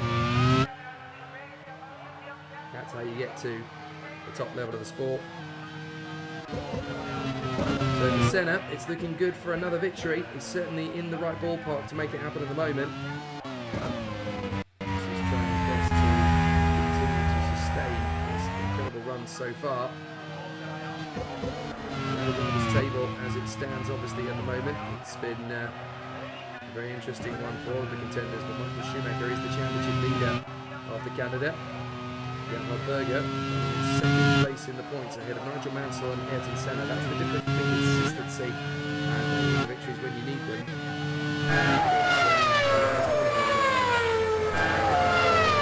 Riccardo Patrese currently running 5th in the standings in front of Alessandro Nannini in the 2nd Benetton. And then it is the Adidas Arrows racing car of Heinz-Harald Frentzen, just a whisker in front of Jean Alesi. Alain Prost is up to 9th in the championship. And Derek Warwick is in 10th place in the point score at the moment. This is also going to be a nice opportunity for some of those to get a decent point on the board. Senna's still trying to close his way back into contention. He's only going to score a total of 17 points from this weekend. So that is actually going to put Senna around a total of 46. It's not going to take him past what Michael Schumacher just yet, is it? So even the win here today in Mexico would not put Ayrton Senna into the lead of the championship, and Michael Schumacher being in the point in 10th position just gives him a tiny bit more leeway heading into these final 12 laps of the Mexican Grand Prix of 1991. Brought to you by Clapham North MOT, the fabulous garage that's seen on Top Gear, of course. You can catch that now on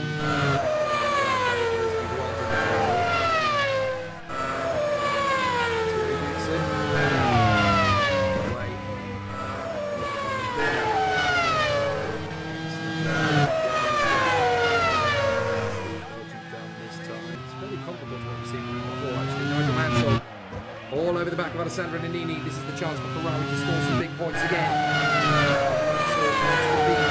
Berger today to continue to close in on him in the driver's table. But Alessandro Nannini is a shrewd tactic. As long as you don't swerve and swan around to make the cut how you want. But sometimes it's really hard to see how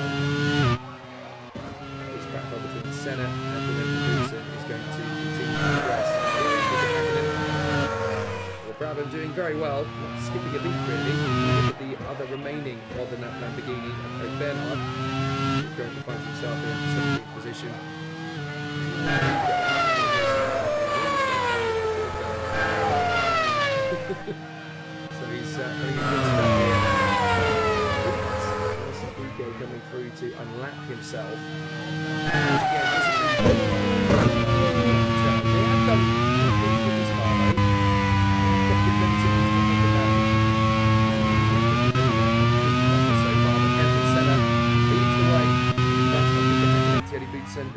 Tracy and Rubens Barrichello as it stands. There's Michael Schumacher, 10th position, with the throttle stick open. And he put the car on the front of the grid. I'm pretty sure would have got to him a tiny bit there. But obviously, he has won races, so it's the big things come the end of the season. He is the championship leader, and I guarantee you that there are different point scoring positions there everywhere. So, if you want to dig deep, back and away, you've got to really be motivated. So, 43 seconds clear. 15 seconds behind Hakkinen. Here's PK. Having a bit of a moment as he goes through the S's there. Now his driver.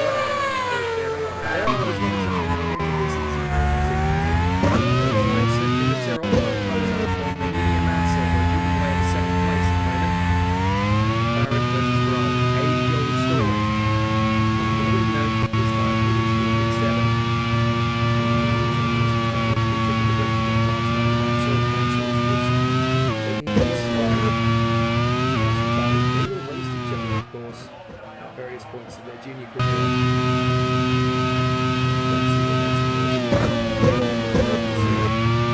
And then he's been can't get through the barrel tower, so he's going to try and get back on acceleration. Pop out of the slipstream of the McLaren.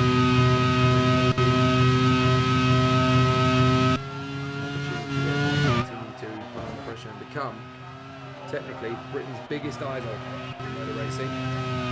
So not many Brits at the sharp end of the field.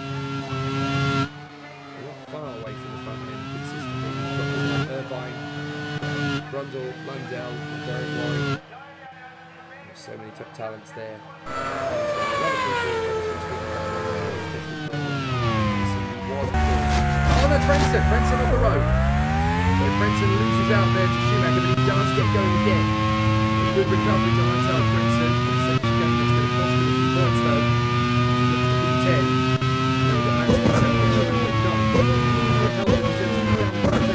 But certainly not the result that the Ferrari team would have wanted to see at that stage. So Thierry Boutsen, third position in the Williams Porsche, trying to work his way forward, closing up now on the arrows to lap it. I think that is Frenson's arrows. It might be PK. It is PK in fact. So Nelson Piquet and Thierry Boutsen negotiating the same racetrack as PK pulls over and lets the arrows go. Eddie Irvine, 11th position in the Ligier, still having a solid race of it. Wants a few points though. So if the attrition rate increases, there's every chance that it is going to come down. For the moment, you've got to deal with a charging Mika Hakkinen. Thierry Boutsen. Great job of it. So, here goes Hakkinen. No problem. Gets past Eddie Irvine. And so Irvine in the Ligier is going to have to try something else to make the progress. Again, another very talented young man, Eddie Irvine.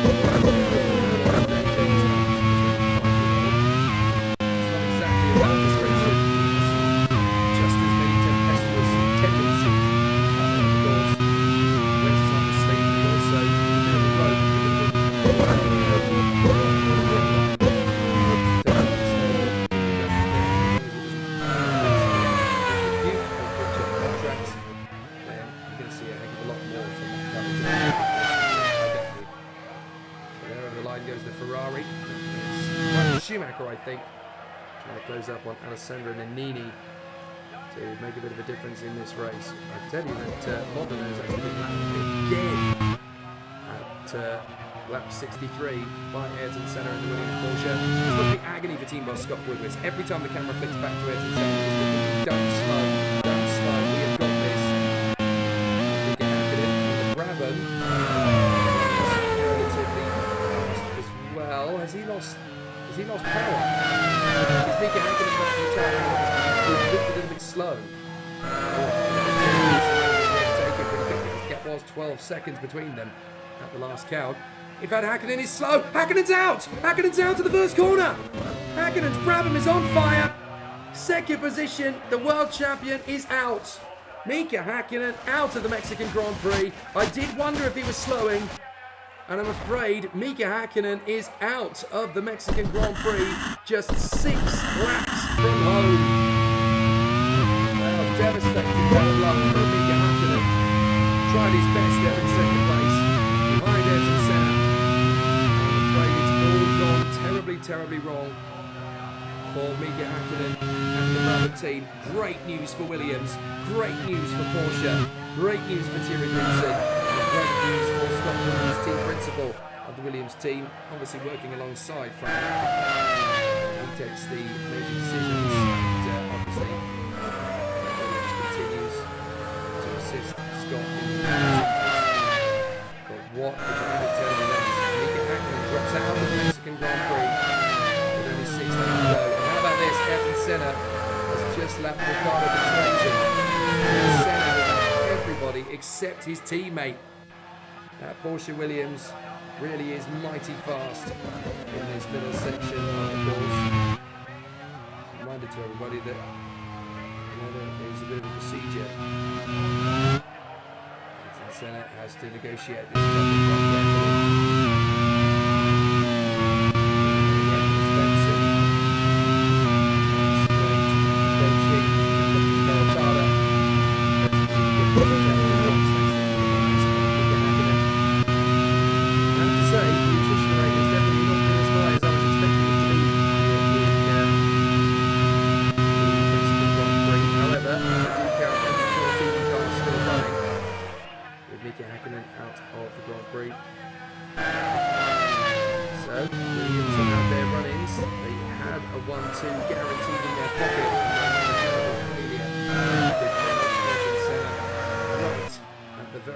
minute. It must have been a very, very tough race for him at Imola when he was leading the Grand Prix, and it ended up being his teammate Thierry Boutsen that was there to pick up the points and pick up the manufacturer's lead at that stage.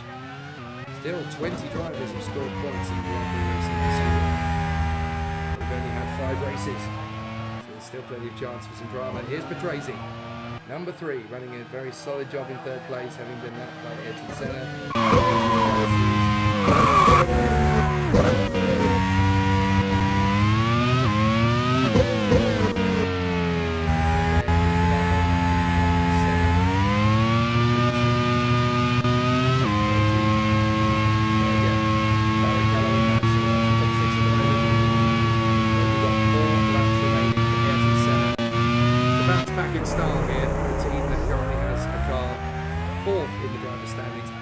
In the driver standings. This is going to leapfrog Thierry Boutsen up massively. He's only scored 15 points this year. His only finish was Imola, and that's the points paying positions for him.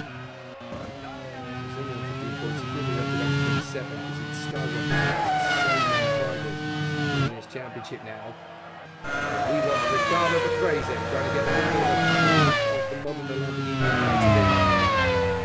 Which of course has already been lapped. Laps, 3 laps to go for Ayrton Senna to continue his rise to glory in the Williams Porsche. And there is Rubens Barrichello, currently running in 5th position. Can I just say, driver of the day, Rubens Barrichello. What an opportunity for the 19-year-old to showcase that he's ready for Grand Prix cars.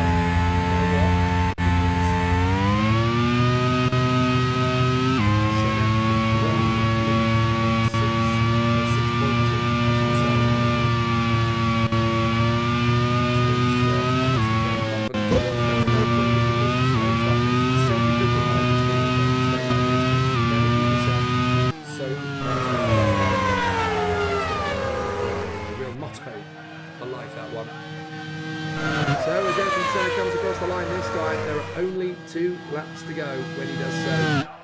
If you look in the background, you'll see Senna crossing the line. There it is. 2 to go.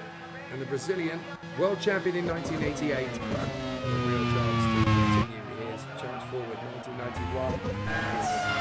He's started well. McLaren are going to score a decent haul of points here, though, 4th and 7th. That's really going to give Dave Goddard something to be pleasantly and very happily content with as they continue to come through. The checkered flag is only a lap away after this one. Ayrton Senna. There's no Mansell.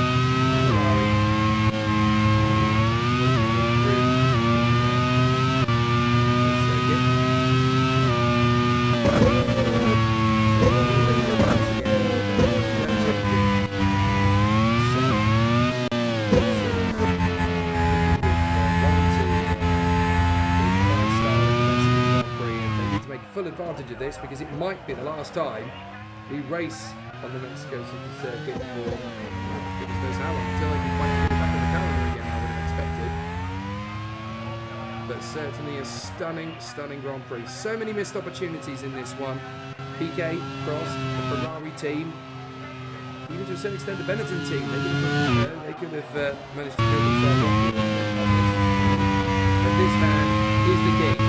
It doesn't matter which Formula 1 team you work him in, it doesn't matter which opportunity is going to come first for him. He is an absolute legend.